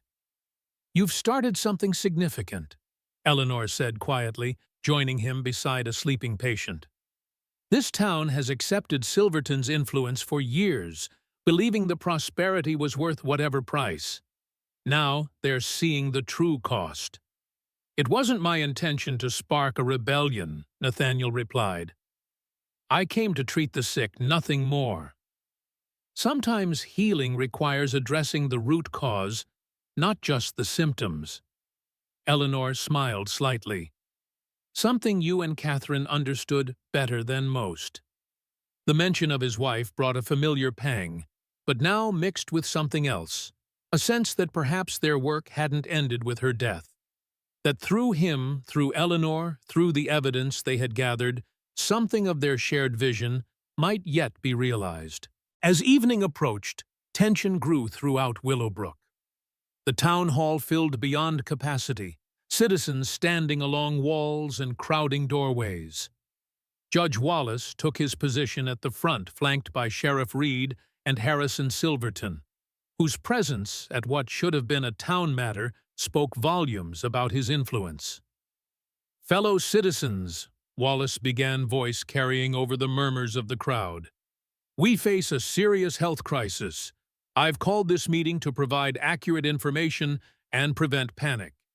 Dr. Wells will update us on the outbreak's status, after which Mr. Silverton has graciously offered the mining company's resources to assist our recovery." The carefully choreographed agenda was clear control. The narrative minimized concerns about the mining operation, present Silverton as a benefactor rather than a contributor to the problem. But as Wallace continued his introduction, Dr. Wells rose from his seat, interrupting the judge mid-sentence. "With respect, Your Honor, there's additional information the townspeople need to hear. Information about the cause of this outbreak, not just its treatment." Wallace's expression hardened. "We'll address all relevant matters in due course, Doctor." "The cause is relevant now," Wells insisted, "especially when evidence has been deliberately suppressed and those seeking truth have been threatened." A murmur ran through the crowd. Wallace recognized he was losing control of the meeting. "If Dr. Everett or Mrs. Montgomery have concerns, they're welcome to present them after we've addressed the immediate medical situation." "The medical situation and its cause are inseparable," Nathaniel said, rising to stand beside Wells. "And the people of Willowbrook deserve to know both." Before Wallace could object further, Nathaniel moved to the front of the room, Eleanor joining him with Emily's diary and the water samples. For a moment, looking out at the sea of faces concerned, hopeful, suspicious, frightened, Nathaniel felt a wave of doubt. He had avoided public speaking, avoided people entirely, for a decade. The last time he had addressed a gathering like this was before the Boston Medical Society, defending his methods, even as Catherine lay dying. Then he felt Eleanor's presence beside him, steady and supportive. And beyond her, Wells and others who had come to believe in what they were doing. This wasn't Boston. This wasn't the past. This was Willowbrook now, and these people needed him to speak truth that might save their children. "My name is Dr. Nathaniel Everett," he began, voice finding strength with each word. "For 10 years, I've lived on Silver Ridge separate from your community. But the mountain and valley are connected by air, by water, by the lives that move between them. What affects one affects the other. And right now, something is poisoning both." As Wallace and Silverton watched with barely concealed fury, Nathaniel presented the evidence they had gathered. The water samples with their unnatural coloration. The microscopic examination showing contamination. The correlation between water sources and infection patterns. Then Eleanor stepped forward with Emily Watson's diary explaining how the child had documented changes in the creek over months, complete with dates, drawings, and pressed specimens showing progressive damage to plant life. And most significantly, Eleanor continued, Emily preserved this map created by my late husband during his surveys 5 years ago. It shows the watershed was already showing signs of contamination, then before the mining expansion, but after the initial operations began. The diary and map passed through the crowd, citizens examining the evidence with growing concern and anger. Wallace attempted to regain control, suggesting the observations were unscientific and anecdotal, but the tide of public opinion had turned decisively. Mr. Barnes stood, his voice cutting through the growing tumult. "Judge Wallace, did you know about this contamination?" Wallace's hesitation was damning. "There have been reports of discoloration, but company engineers assured us it was harmless mineral content, nothing toxic." "You didn't think to investigate further," another citizen demanded. "Even as our children fell ill," Silverton intervened, his businessman's smoothness now strained. "Willowbrook has prospered from the mining operation. Jobs, tax revenue, infrastructure improvements, all from Silverton mining. Surely these benefits must be weighed against what are still unproven allegations." "Are our children's lives part of that equation, Mr. Silverton?" asked Mrs. Watson, who had risen from her seat, voice trembling with emotion. "Is my Emily's suffering an acceptable cost of your prosperity?" The question hung in the air, unanswerable. Silverton's expression hardened as he realized the battle for public opinion was lost. Wallace made one final attempt to salvage the situation. "This is a complex matter requiring further study. I propose we form a committee to investigate these claims properly while continuing to address the immediate health crisis." "The time for committees has passed," Nathaniel replied firmly. "The contamination must stop now. The tailings ponds must be properly contained, the discharge into the watershed halted completely." "That would require suspending operations," Silverton objected. "Hundreds would lose their livelihood. Better temporary unemployment than permanent illness or death," Wells countered. "The mine can reopen when proper safety measures are implemented." The debate continued, growing heated, as economic concerns clashed with public health imperatives. But the momentum had clearly shifted. By meeting's end, a resolution had passed demanding immediate cessation of mining operations until independent inspectors could assess the environmental impact and remediation requirements. Wallace and Silverton departed in barely contained fury, already discussing appeals to state authorities and legal challenges. But the townspeople surrounded Nathaniel and Eleanor with gratitude and newfound respect. "You stood up for us when it mattered," Mrs. Watson said, clasping Nathaniel's hand. "The mountain man became our protector after all." Nathaniel felt uncomfortable with the praise, but Eleanor's approving smile eased his discomfort somewhat. Together, they had accomplished what neither could have done, alone revealed the truth, and initiated the changes needed to protect Willowbrook. As they walked back toward the church to check on patients, a light snow began to fall, the first of the season, transforming the town into a quieter, gentler place. "What happens now?" Eleanor asked softly. Nathaniel looked toward Silver Ridge, its peaks disappearing into clouds. "We continue treating the sick, monitor the water sources, ensure Wallace and Silverton follow through with the cleanup. And after that, will you return to your mountain?" The question touched on something Nathaniel had been considering since their confrontation with Silverton. His isolation had been a response to pain, to rejection. But these past days had shown him that engagement, while challenging, offered its own form of healing. "I don't know," he admitted. "The mountain is still my home, but perhaps it needn't be my prison." Eleanor's expression softened with understanding. "There's a middle path, you know, between complete isolation and full immersion.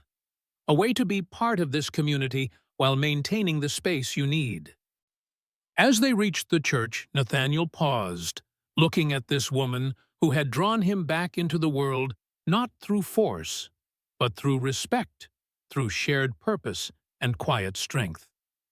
"I'd like to find that path," he said. "With your help, if you're willing."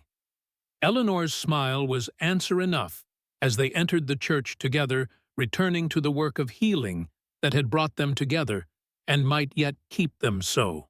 The days following the town meeting unfolded in a delicate balance between progress and tension. Willowbrook itself seemed divided like a patient whose fever had broken but whose recovery remained uncertain. The mining operation had indeed suspended activities as demanded, but Silverton's influence reached beyond the town.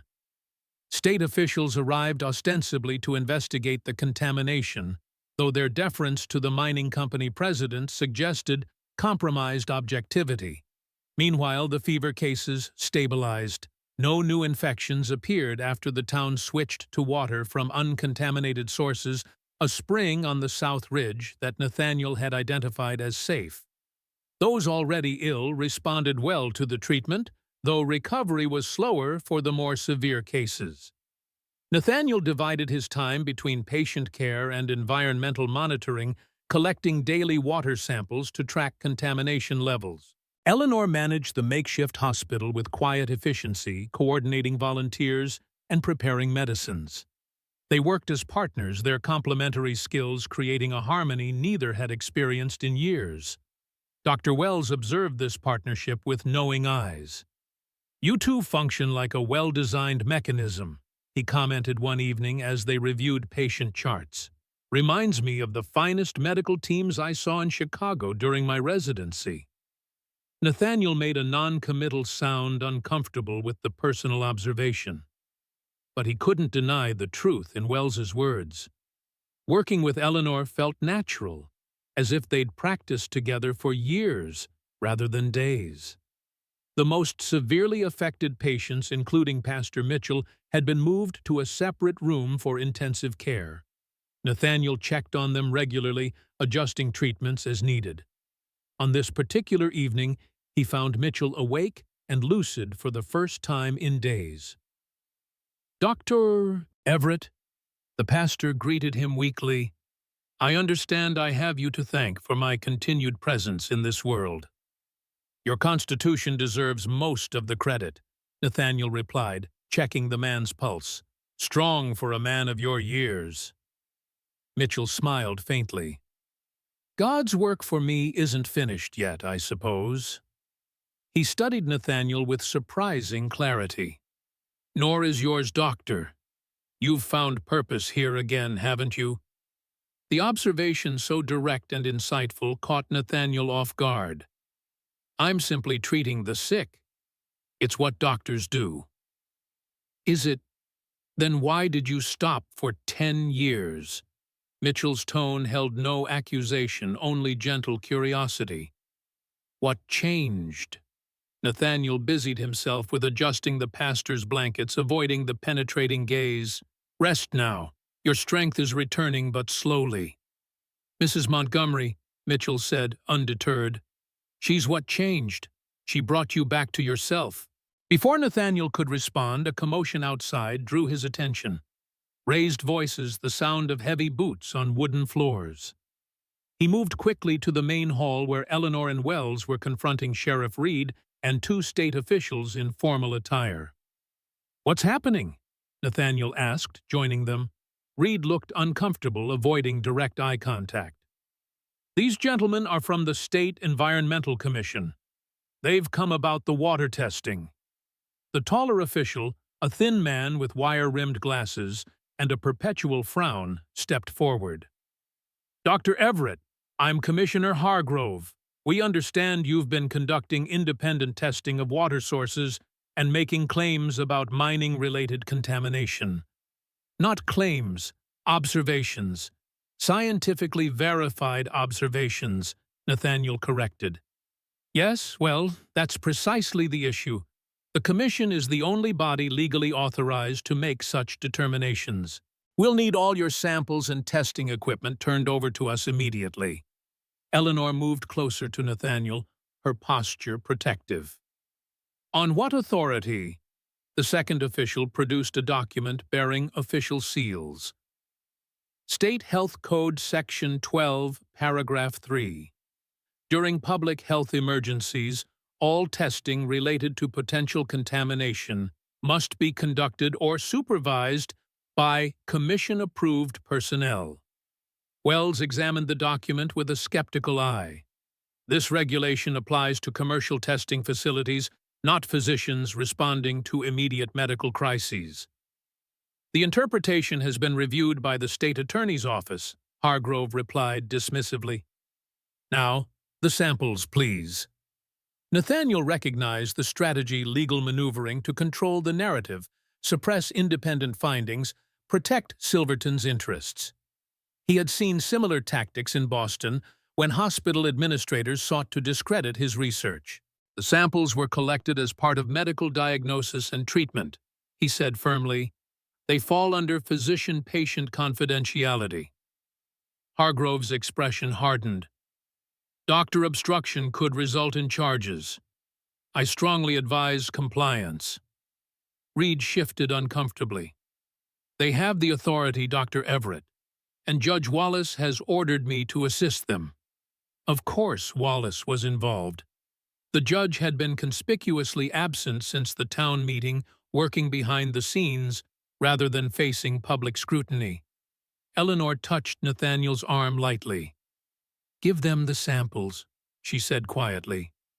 We've already documented everything. The townspeople know the truth. She was right, Nathaniel realized. The physical evidence, while important, was secondary to what they had already accomplished, alerting the community, initiating treatment, stopping the immediate contamination. Surrendering the samples was a tactical retreat, not a surrender. Very well, he conceded. The samples are in the laboratory area. I'll retrieve them. As he collected the vials of water and soil, Nathaniel surreptitiously pocketed one critical sample, the original discharge from the mining operation's main pipe, with its distinctive blue-green coloration and chemical properties. The most damning evidence now hidden in his coat. Returning to the main hall, he handed over the remaining samples with professional detachment. I assume you'll be conducting thorough testing and sharing the results with the town. All findings will be reported according to commission protocols, Hargrove replied, not quite meeting Nathaniel's eyes. Which typically means never, Wells muttered, as the officials departed with Reed. They can take the samples, Eleanor said, watching through the window as the men loaded their confiscated materials into a wagon. But they can't erase what the town has witnessed. The sick children, the contaminated creek, Emily's documentation. Nathaniel nodded, though concern lingered. Powerful interests like Silverton had many tools at their disposal, legal, financial, political. The battle for Willowbrook's health was far from over. We should check on Emily, he suggested, wanting to focus on something positive. She was asking about Lobo earlier. Eleanor smiled at the mention of the wolf. She's quite fixated on meeting him. You may have to fulfill that promise sooner than you expected. I haven't forgotten, Nathaniel replied, surprised to find he was actually considering bringing the wolf down from the mountain, something that would have seemed unthinkable just days ago. They found Emily sitting up in bed, color returned to her cheeks, reading a book of natural history. Her face brightened when she saw them. Dr. Everett, Miss Nora, is today the day I meet your wolf. Nathaniel couldn't help but smile at her enthusiasm. Not today, Emily, but soon, perhaps. Lobo needs to heal a bit more before he can travel. The girl accepted this with the serious consideration children give to matters involving animals. Is he very wild? Will he let me touch him? He's quite wild, Nathaniel admitted. But he's learning to trust humans again. Rather like me, I suppose. The last words slipped out unintentionally, earning a surprised glance from Eleanor and a guileless nod from Emily. "Ma says you were sad for a long time because you lost your family," the child said with disarming directness. "Like how I was sad when Pa died in the mine." Nathaniel was momentarily speechless, unprepared for such a frank acknowledgement of his past from a child. Eleanor stepped in smoothly. "Sometimes people need time alone when they're sad, Emily, but it's good to come back to friends eventually." "Like Dr. Everett did," Emily agreed. "And now he's not sad anymore because he has you and everyone in town." The simplicity of the child's assessment, so inaccurate in its details, yet somehow true in its essence, struck Nathaniel deeply. His grief hadn't vanished, would never vanish completely. But it had changed, transformed by recent events and connections into something less consuming, less isolating. "How are you feeling today?" he asked, redirecting the conversation to safer medical ground. Emily's recovery was progressing well, as were those of most patients. By evening, Nathaniel and Eleanor had discharged 3 children to their homes with instructions for continued care. Others would follow in the coming days. The crisis phase of the outbreak had passed, leaving the slower work of recovery and prevention. As twilight settled over Willowbrook, Nathaniel found himself drawn to the cottage behind Eleanor's shop, where he had stayed that first night. James Montgomery's study still held the atmosphere of scholarly pursuit, though the ransacked shelves showed the violation of Silverton's men. Eleanor found him there, examining a geological map of the region that had survived the theft. "Thinking about returning to your cabin?" she asked. Nathaniel traced the outline of Silver Ridge on the map. "I should check on Lobo. He's probably wondering what happened to me." "The wolf survived alone before you found him. He'll manage a few more days." Eleanor moved beside him, studying the map. "Though I understand the pull of the mountain, it's been your sanctuary." "It has," Nathaniel agreed, "though recently it's felt more like a prison," Eleanor suggested gently. He met her gaze, struck again by her perception. "Perhaps. Not one imposed from outside, but constructed by my own fears and regrets." "Those can be the strongest bars," she said. "I know something about self-imposed isolation even surrounded by people."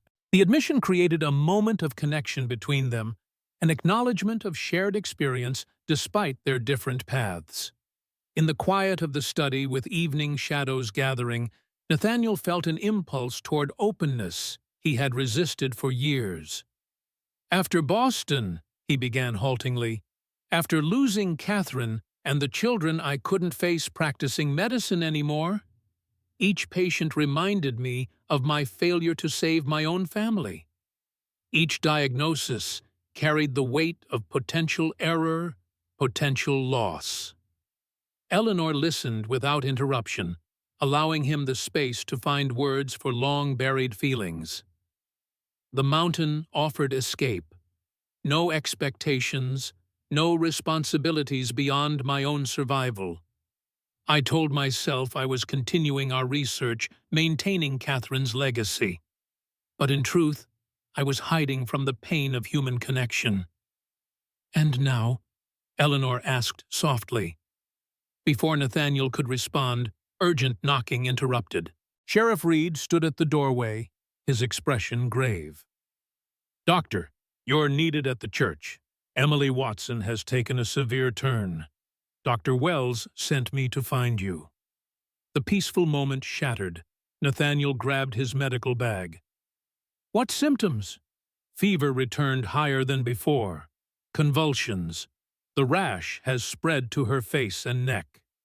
Eleanor was already putting on her coat. "The other recovered patients, just the Watson girls so far," Reed replied as they hurried through the darkening streets. "Wells thinks it might be a relapse rather than a new infection." Nathaniel's mind raced through possibilities.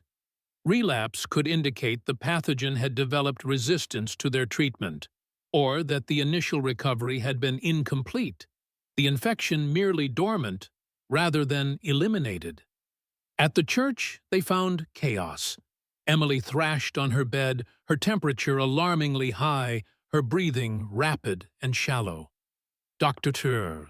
Wells administered a sedative, while volunteers applied cool compresses. It started suddenly, Wells reported. One moment she was reading, the next seizing with fever. I've given her a double dose of your medicine, but there's minimal response.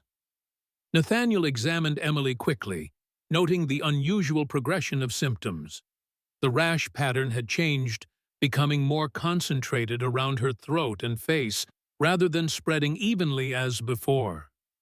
Her pulse was erratic, pupils dilated. This isn't just a relapse, he concluded. It's different, almost as if— He paused, a terrible suspicion forming. When did she last eat or drink? And what? Mrs. Watson, hovering nearby with tear-streaked face, answered, Supper was brought about 2 hours ago, stew and fresh bread, and a special tea that Judge Wallace sent over. He said it would help her recover strength. Nathaniel and Eleanor exchanged alarmed glances. Where is this tea? Nathaniel demanded. There's still some in the pot, a volunteer offered, indicating a small ceramic teapot on a tray. Nathaniel examined it carefully, detecting a faint chemical odor beneath the herbal scent. Was Emily the only one who drank this? Yes, it was sent specifically for her. The judge said it was a special blend from his personal physician. Eleanor took the teapot, her expression darkening. This isn't coincidence. Wallace knew Emily's diary was our key evidence. With her testimony discredited by a sudden relapse, it would cast doubt on everything we've presented, Nathaniel finished grimly. We need to analyze this immediately. In the improvised laboratory, they worked with urgent precision, testing the tea for contaminants. What they found confirmed their worst fears. The drink contained concentrated minerals and chemicals identical to those in the mining discharge, but in a form that would produce rapid, severe symptoms. They poisoned her, Eleanor whispered, horror and anger mingling in her voice. Deliberately poisoned a child to protect their interests. And made it appear as a relapse of the fever, Nathaniel added, his own rage building. If she died, they'd claim the outbreak was more virulent than we understood, undermining our entire case. We need to treat her immediately. The standard medicine won't be sufficient for this level of toxicity. Nathaniel nodded, already formulating modifications to their treatment protocol. We'll need activated charcoal to absorb the remaining poison in her system, and a stronger binding agent to neutralize what's already been absorbed. They worked through the night, administering the modified treatment, monitoring Emily's vital signs, adjusting dosages as her condition fluctuated. By dawn, the crisis had passed. Her fever reduced, convulsions stopped, breathing stabilized. But the child remained unconscious, her system severely stressed by the poisoning. As morning light filtered through the church windows, Nathaniel stepped outside for a moment's respite. The air was crisp with approaching winter. The town quiet, except for early risers beginning their day. He breathed deeply, trying to clear his mind of the anger and disgust that threatened to overwhelm his clinical judgment. The deliberate poisoning of a child crossed a line he hadn't imagined even Wallace and Silverton would transgress. It demanded response, not just medical, but moral, legal, public. Eleanor joined him, fatigue evident in her face, but determination undiminished. She's stable. Wells is watching her. Good. Nathaniel gazed toward the town hall where Wallace would soon begin his day of official duties, unaware his scheme had been discovered. We need to expose this, Eleanor. immediately and publicly. We will, but we need to be strategic. Wallace and Silverton have already demonstrated they'll destroy evidence and silence witnesses if we confront them without proper support. They tried to murder a child, Nathaniel cut in, voice tight with controlled fury. Strategy be damned. Eleanor placed a hand on his arm, her touch anchoring him. I share your anger, Nathaniel, but rushing in without a plan could put Emily at further risk, and others. Her rational approach penetrated his rage. Nathaniel took another deep breath, forcing himself to think like the scientist he had once been, rather than the vengeful man he felt himself becoming. You're right, he conceded. We need evidence that can't be dismissed or confiscated, and witnesses beyond ourselves. The tea is our proof, Eleanor said, and we need to document Emily's symptoms thoroughly, establish the connection to the mining contaminants definitively. Wells can help with that, Nathaniel agreed. And Sheriff Reed, he may follow Wallace's orders, but poisoning a child might be beyond what his conscience can bear. As they formulated their plan, a commotion at the edge of town drew their attention. Riders approached not the state officials or mining company men, but a different group. A woman led them, her bearing dignified, despite travel-worn clothing, her features marking her as Native American. The Lakota delegation, Eleanor explained, seeing Nathaniel's questioning look. They were expected yesterday to discuss water rights affected by the mining operation. Silverton's been trying to prevent the meeting. The timing seemed providential. The Lakota territories downstream would be affected by the same contamination threatening Willowbrook, giving them common cause against Silverton's environmentally destructive practices. Another potential ally, Nathaniel observed, if they're already concerned about water quality. They are. Their representative, Sarah Blackfoot, is highly educated, studied at Carlisle before returning to her people. She understands both worlds and has been fighting mining encroachment for years. This information sparked an idea in Nathaniel's mind. Can you arrange a meeting privately before Wallace or Silverton realize they've arrived? Eleanor nodded. Pastor Mitchell has supported their land claims. They trust him. I'll speak with Ms. Blackfoot when they reach town.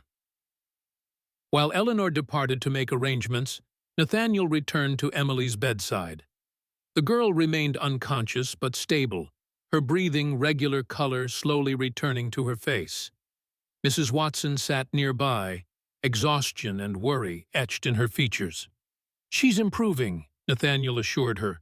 The worst has passed. What happened, doctor? She was recovering so well. Nathaniel considered how much to reveal. Chit. Watson deserved the truth, but learning her daughter had been deliberately poisoned would be devastating. There was a toxic substance in the tea, he said carefully, something that reacted badly with her weakened system. Mrs. Watson's expression shifted from confusion to dawning comprehension. The special tea from Judge Wallace. Her hands trembled. He did this to my Emily. We're investigating, Nathaniel replied, neither confirming nor denying. For now, Emily needs rest and careful monitoring, and nothing to eat or drink that hasn't been prepared by myself, Mrs. Montgomery, or Dr. Wells. The mother nodded, a new hardness entering her gaze. I understand, Doctor. And when Emily wakes, she'll understand too. The implication was clear. Another witness against Wallace and Silverton, one whose testimony as a mother would carry powerful emotional weight. By midday, Eleanor had arranged the meeting with Sarah Blackfoot and 2 Lakota elders. They gathered in James Montgomery's study, the most private location available, with Dr. Wells joining them to provide medical corroboration. Sarah Blackfoot was perhaps 40, with intelligent eyes that missed nothing and a calm demeanor that commanded respect. She listened without interruption as Nathaniel and Eleanor presented their findings: the water contamination, the fever outbreak, the deliberate poisoning of Emily Watson, and the official efforts to suppress evidence. "Your experience mirrors our own," she said when they finished. "Our people have reported sick livestock, contaminated fishing grounds, children with unexplained rashes and breathing difficulties. The company denies any connection, and state officials ignore our complaints." One of the elders, a man whose weathered face spoke of decades of wisdom, added, "The water carries the poison to all who depend on it, regardless of boundaries drawn on paper maps. Your suffering is our suffering." "We believe a united front would be more effective than separate challenges," Eleanor suggested. "Your legal standing as a sovereign nation combined with our medical evidence could force official action beyond what Silverton can control." Sarah finished, nodding. "I agree, but Judge Wallace controls the local legal system, and Silverton has influence with state authorities. We need to appeal to federal jurisdiction." "On what grounds?" Nathaniel asked. "Treaty violations," Sarah replied. "The 1868 Fort Laramie Treaty guarantees unpolluted water sources for the Lakota Nation. Mining contamination that crosses into our territory constitutes a federal offense." This approach offered a path forward that circumvented Wallace's local authority and Silverton's state connections. But it would take time during which Emily and others remained vulnerable. "We need immediate protection as well," Nathaniel pointed out. "Wallace has already demonstrated willingness to take extreme measures." "My people can help with that," the elder offered. "We have warriors who can watch over the child, and others without being detected. And we have our own healers who understand poisons." The alliance forming in that small study represented everything Wallace and Silverton feared: knowledge, legal standing, moral authority, and public sympathy combining against their economic interests. But implementing their plan would require careful timing and coordination. As the meeting concluded, Wells pulled Nathaniel aside. "Wallace has called another town meeting for this evening, ostensibly to update the community on recovery efforts, but I suspect he's planning to reassert control over the narrative." "Perfect," Nathaniel replied. "A public forum is exactly what we need." The remainder of the day passed in careful preparation. Wells documented Emily's poisoning in meticulous detail, creating a medical record that would stand up to scrutiny. Eleanor worked with Sarah Blackfoot to draft formal complaints citing specific treaty violations, and Nathaniel prepared the most damning evidence comprehensive analysis of the poisoned tea matched against the original mining discharge sample he had secretly retained. As evening approached, Nathaniel found himself drawn once more to Emily's bedside. The child had regained consciousness briefly, but remained weak and confused. Her small hand felt fragile in his larger one as he checked her pulse. "You're going to be fine, Emily," he told her softly. "I promise." Her eyes flickered open, focusing on him with effort. "Dr. Everett, did I see your wolf yet?" The innocent question amid such dire circumstances nearly undid Nathaniel's composure. "Not yet, but soon. He's waiting for you to get stronger." "Tell him I'm trying," she whispered, before drifting back to sleep. Nathaniel felt Eleanor's presence before he saw her, a warmth and steadiness that had become familiar in these intense days together. "It's time," she said quietly. "The town hall is filling up." Together they walked through Willowbrook's darkening streets toward what both knew would be a confrontation rather than a meeting. The town hall blazed with lamplight voices spilling from its open doors as citizens gathered. Inside, the atmosphere crackled with tension.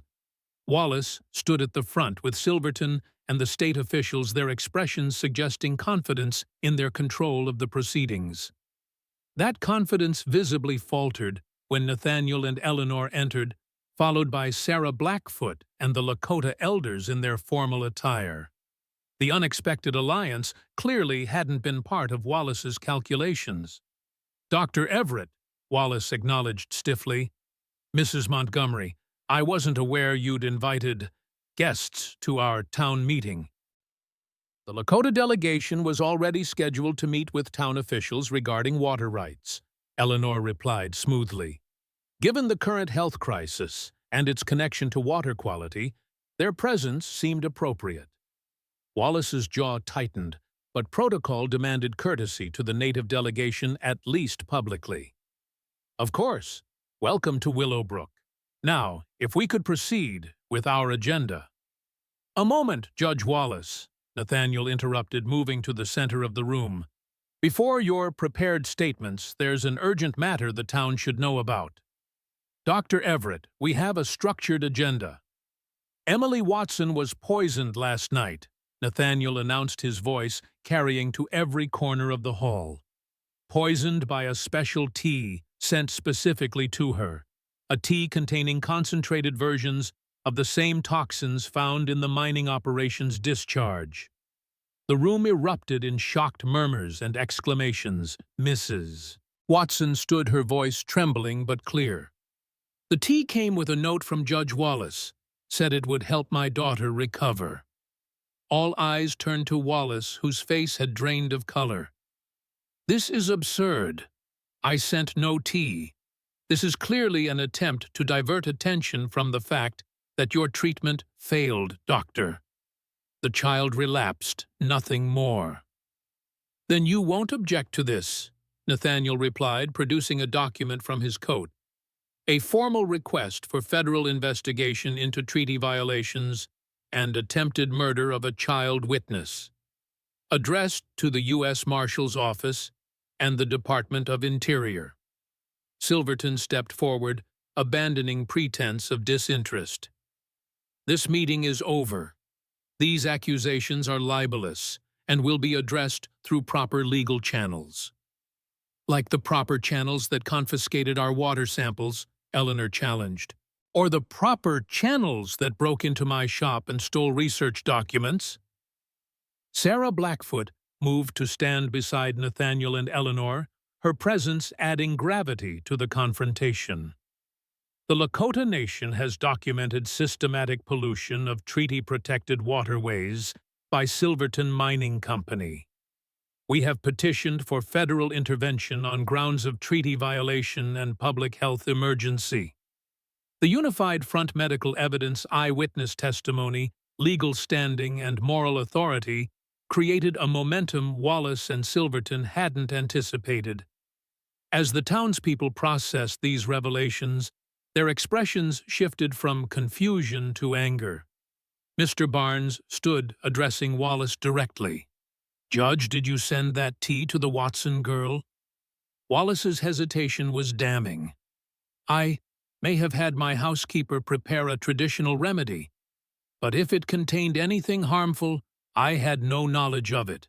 "A traditional remedy sent only to the child whose diary provided key evidence against the mining operation," Wells observed pointedly. "Quite a coincidence." The meeting dissolved into chaos as accusations flew and factions formed. Most townspeople gathered around Nathaniel, Eleanor, and the Lakota delegation, while a smaller group, those with direct economic ties to the mining operation, stood with Wallace and Silverton. In the midst of the tumult, Sheriff Reed pushed through the crowd, his expression troubled. He approached Wallace, speaking just loud enough for those nearby to hear. "Judge, there's a telegram from the Federal Marshal's Office. They're sending representatives to investigate water contamination and possible treaty violations. They'll arrive tomorrow." Wallace's facade cracked entirely. He turned on Silverton with barely contained fury. "You assured me this would be handled locally, that your state contacts would prevent federal involvement." "Lower your voice," Silverton hissed, but the damage was done. Their collusion was now publicly exposed. As the implications rippled through the assembly, Nathaniel felt a strange sense of completion. The truth was emerging justice, beginning its slow process. The children of Willowbrook would be protected, the water sources restored to purity. But mixed with this satisfaction was awareness that his role in town was changing. He had emerged from isolation, become part of this community's struggle in ways he hadn't anticipated. The mountain cabin that had been his refuge now seemed distant, belonging to a different version of himself. Eleanor touched his arm lightly, drawing him back to the present moment. "We should return to Emily. With Wallace exposed, she may be in greater danger, not less." She was right, of course. Victory in the town hall didn't ensure safety, not with desperate men fighting to protect their interests. Together, they slipped away from the continuing confrontation, making their way back to the church where Emily and other patients remained under care. They found the church quiet, but not unguarded. 2 Lakota men sat unobtrusively near the entrance, their presence a subtle but effective deterrent against any who might wish harm to those inside. Inside, Emily slept peacefully, her condition improved from earlier in the day. The meeting went as expected, Wells asked, joining them. "Better," Eleanor replied. "Federal investigators arrive tomorrow. Wallace and Silverton's alliance is publicly exposed, and most of the town has turned against them. Good, though I suspect they won't surrender their influence without further struggle." Nathaniel nodded agreement. "We should maintain vigilance until the federal authorities take control of the situation." As if summoned by his caution, a commotion outside drew their attention. Through the windows, they saw an orange glow illuminating the night sky, fire coming from the direction of Eleanor's shop. "No," she gasped, already moving toward the door. Nathaniel caught her arm. "Wait, it could be a diversion to draw us away from Emily and the other patients." Wells volunteered immediately. "I'll go assess the situation. You two stay here." But before Wells could leave, Sheriff Reed burst in, breathing hard from running.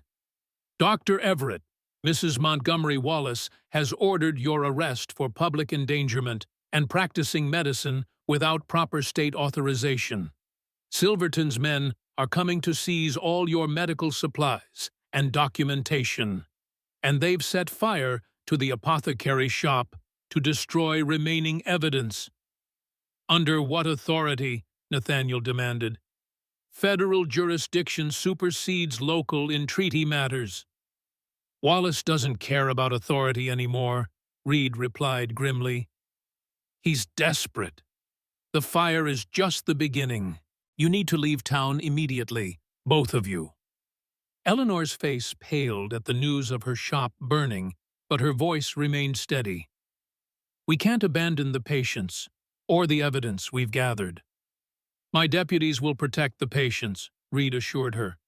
"And I've already secured copies of your documentation to provide to the federal investigators.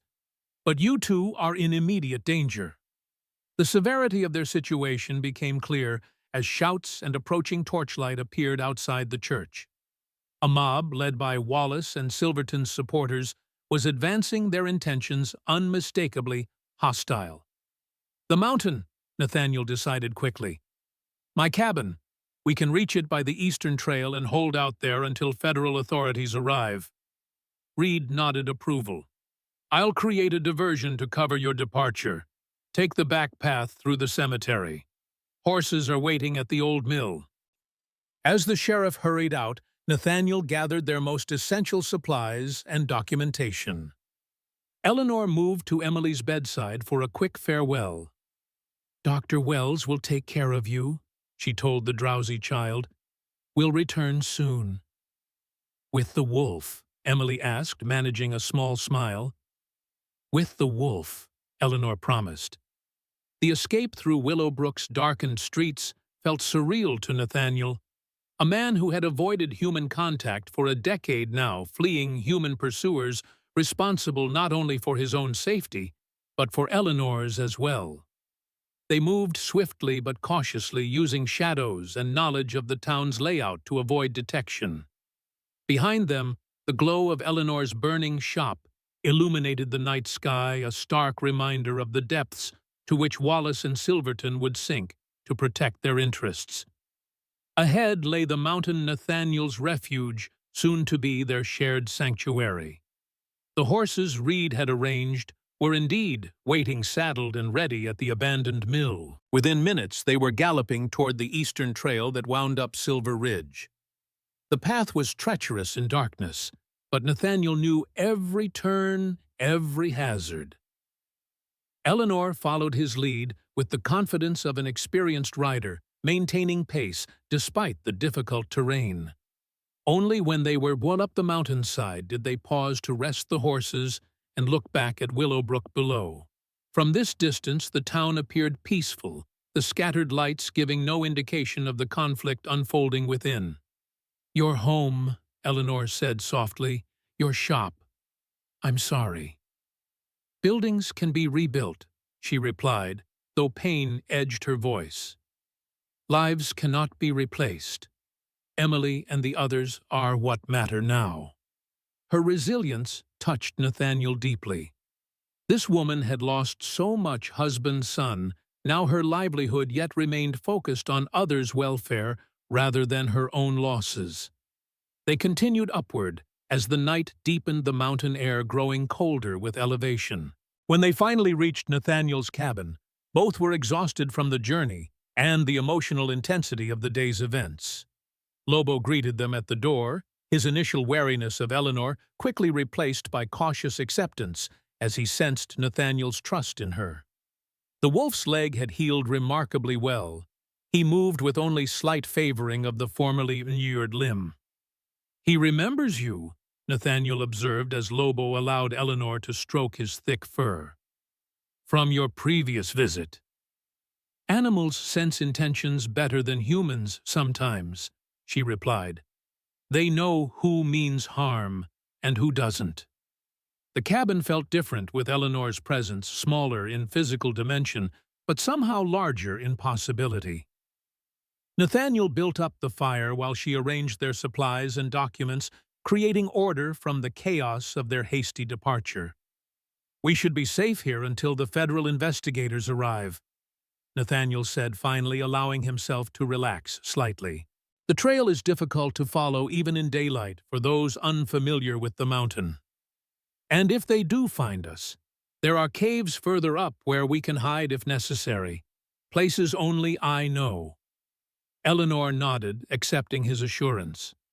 They settled into an uneasy vigilance, taking turns watching through the night, while the other rested. Lobo joined the rotation, his keen senses more alert than either humans to approaching danger. Dawn broke clear and cold over Silver Ridge, revealing a world transformed by overnight frost. The trees sparkled in early sunlight, their branches outlined in crystalline white. Under different circumstances, the beauty might have been uplifting. Now it merely emphasized their isolation and vulnerability. "What happens after this?" Eleanor asked as they shared a simple breakfast. "When the federal authorities have completed their investigation and Silverton's operations are either closed or reformed." The question touched on thoughts Nathaniel had been avoiding, the future beyond this immediate crisis. His life on the mountain had been predictable, controlled, safe in its isolation. Recent events had shattered that controlled existence, forcing him back into human connection and conflict. "I don't know," he admitted. "My place has been here for so long, but now you've remembered what it means to be part of something larger." Eleanor finished for him. "To use your gifts where they're needed most." Before Nathaniel could respond, Lobo suddenly tensed ears forward, attention focused on the trail leading to the cabin. A moment later, they heard it too, approaching horses, multiple riders moving with purpose rather than caution. "Wallace's men," Nathaniel said grimly, reaching for his rifle. "They must have found someone who knows the mountain trails." Eleanor gathered their documentation with practiced efficiency. The caves you mentioned. No time. They're too close. Nathaniel moved to the window, assessing their options. We'll have to stand our ground. As the riders came into view, however, Nathaniel lowered his rifle in surprise.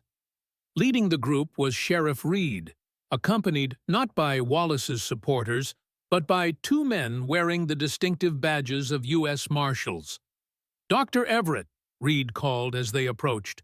"Mrs. Montgomery, it's safe to come out. These are Marshals Davis and Whitaker from the federal office." Cautiously, Nathaniel opened the door, Lobo at his side. The wolf's presence gave the approaching men pause, but they dismounted and approached with professional courtesy. "Dr. Nathaniel Everett," the older marshal asked. "I'm Chief Marshal Davis. We have some questions about water contamination and its connection to illness in Willowbrook." "You arrived sooner than expected," Nathaniel observed. "We were already en route when we received the Lakota Nation's formal complaint," Davis explained. "The situation escalated considerably overnight.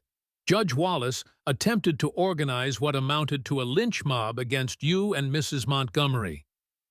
Reed continued the explanation. "When that failed, he and Silverton tried to flee town with company documents. They're currently in custody for interfering with a federal investigation, destruction of evidence, and pending your testimony, attempted murder in the poisoning of Emily Watson." The news was better than they could have hoped.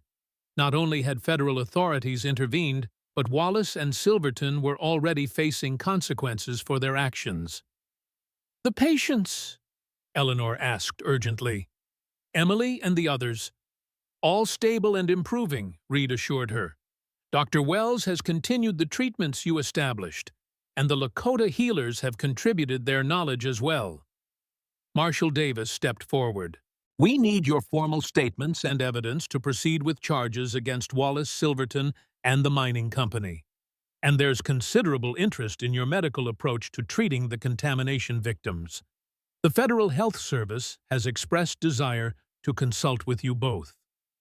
The validation of their work, the protection of federal authority, the prospect of justice for Willowbrook all represented outcomes Nathaniel had scarcely dared hope for when he first descended from his mountain to help treat the fever outbreak. "We'll provide whatever information and assistance is needed," he said, speaking for both of them with a glance at Eleanor, who nodded agreement. As they prepared to return to Willowbrook, Nathaniel found himself reluctant to leave the cabin that had been his sanctuary for so long. Not from fear or avoidance now, but from awareness that his relationship with this place, and with the world beyond, had fundamentally changed. The mountain would always be part of him, but it could no longer be his entire world. Eleanor seemed to sense his thoughts. "The cabin will remain," she said quietly. "A retreat when needed, not an exile." Her understanding, so precise and compassionate, reminded Nathaniel again of how thoroughly she had come to know him in these intense days together, and how much he had come to rely on her perspective, her strength, her presence. "There's a child waiting to meet a wolf," he said, finally looking at Lobo, who watched them with intelligent eyes. "I made a promise." Eleanor smiled. "So you did. Do you think he'll come with us?" "I think he's curious enough about this valley that's caused so much disruption to his routine." Nathaniel whistled softly, a signal he had established with the wolf. "What do you say, Lobo, ready to meet Emily?" The wolf tilted his head, considering the question with what seemed like genuine comprehension. Then decisively he moved to stand by the door, looking back at them expectantly. "I believe that's a yes," Nathaniel observed, feeling an unexpected lightness in his spirit. Their return to Willowbrook created a very different sensation than their hasty departure. Citizens greeted them with respect and relief, the federal presence having shifted the town's power dynamics overnight. Where Wallace's influence had once dominated, now cooperation with the investigation was the prevailing attitude. At the church, they found Emily much improved, sitting up in bed and working on a new drawing in her diary. Her face brightened at their appearance, then transformed to pure wonder as Lobo padded in behind them. "Your wolf," she breathed, eyes wide. "You really brought him. I promised, didn't I?" Nathaniel said, guiding Lobo gently toward the bed. "Emily, this is Lobo. Lobo, meet Emily." The wolf approached cautiously, sniffing the air, assessing this small human with intelligent consideration. Emily remained perfectly still, allowing Lobo to investigate at his own pace. When he finally moved close enough for her to touch, she extended a tentative hand, letting him sniff her fingers before gently stroking his head. "He's beautiful," she whispered. "Does he live with you on the mountain?" "For now," Nathaniel replied, "until his leg is fully healed and he decides whether to return to the wild or stay." "Like you," Emily said with a child's direct insight. "You came down from the mountain to heal, and now you have to decide too." The parallel so innocently expressed crystallized the choice Nathaniel had been contemplating. His path forward wasn't about geography, mountain versus valley, but about engagement versus isolation, fear versus purpose. Over the following days, the federal investigation proceeded with thoroughness and authority Wallace had never anticipated. The mining operation was shut down pending complete environmental assessment and remediation. The contaminated watershed was quarantined, alternative water sources established, and a comprehensive health screening implemented for all Willowbrook residents. Nathaniel and Eleanor worked closely with federal health officials, sharing their treatment protocols and research.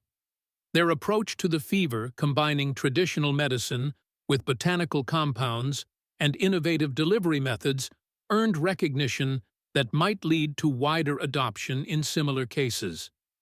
The burned apothecary shop presented an opportunity rather than a setback. With federal compensation for damages and community support, Eleanor planned a larger facility that would serve as both pharmacy and clinic, integrating her knowledge with Nathaniel's medical expertise. One evening, as they sat on the porch of the temporary home the town had provided, watching the sunset paint Silver Ridge in golden light, Eleanor asked the question that had hovered between them since their return. "Will you stay, Nathaniel, not just for the crisis, but beyond?" He considered the mountain, his cabin visible as a distant speck among the trees. Then he looked at Willowbrook, at the community that had transformed from suspicious strangers to patients, allies, friends.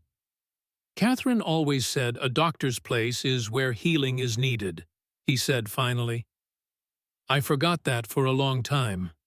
You helped me remember." Eleanor's expression softened. "She sounds like a remarkable woman." "She was. She would have liked you." Nathaniel found the comparison natural rather than painful, a connection between past and present rather than a reopening of wounds. "I'll stay," he continued, "not just in Willowbrook, but in the world. The mountain will remain part of me, a place of reflection and research. But my work, our work, is here among people." Eleanor's hand found his, the touch conveying understanding beyond words. "And Lobo." Nathaniel smiled, thinking of the wolf who had become an unlikely bridge between his isolated past and connected future. Emily had made Lobo something of a local celebrity, her stories and drawings creating a more sympathetic image of the mountain wolf among townspeople. "Lobo will make his own choice, I think, but he seems to be developing a fondness for certain aspects of town life, particularly the treats Emily smuggled to him during his regular visits." As darkness fell over Willowbrook, lights appeared in windows throughout the town, signs of life, continuing, healing, renewing. On Silver Ridge, Nathaniel's cabin stood dark, but not abandoned, a refuge rather than an exile, a chapter in his life rather than its conclusion. The valley had called him back from isolation, offered purpose, where he had known only regret. And in answering that call, he had found not just professional redemption, but personal renewal, echoes from the valley that awakened echoes from his heart. Beside him, Eleanor's presence promised partnership in the work ahead, treating the sick, protecting the vulnerable, standing against forces that valued profit above people. Together, they represented something Wallace and Silverton had failed to understand, that true healing required addressing causes, as well as symptoms, communities as well as individuals. "It won't be easy," Nathaniel acknowledged. "There will be other Wallaces, other Silvertons, and other Emilys," Eleanor countered. "Other chances to make a difference." As if in agreement, a wolf's howl sounded from the direction of the mountain lobo, perhaps calling to his wild kin or simply announcing his presence in the world. The sound carried across the valley neither mournful nor threatening, but alive with possibility. Like the mountain man who had found his way back to humanity, and the valley that had welcomed him home.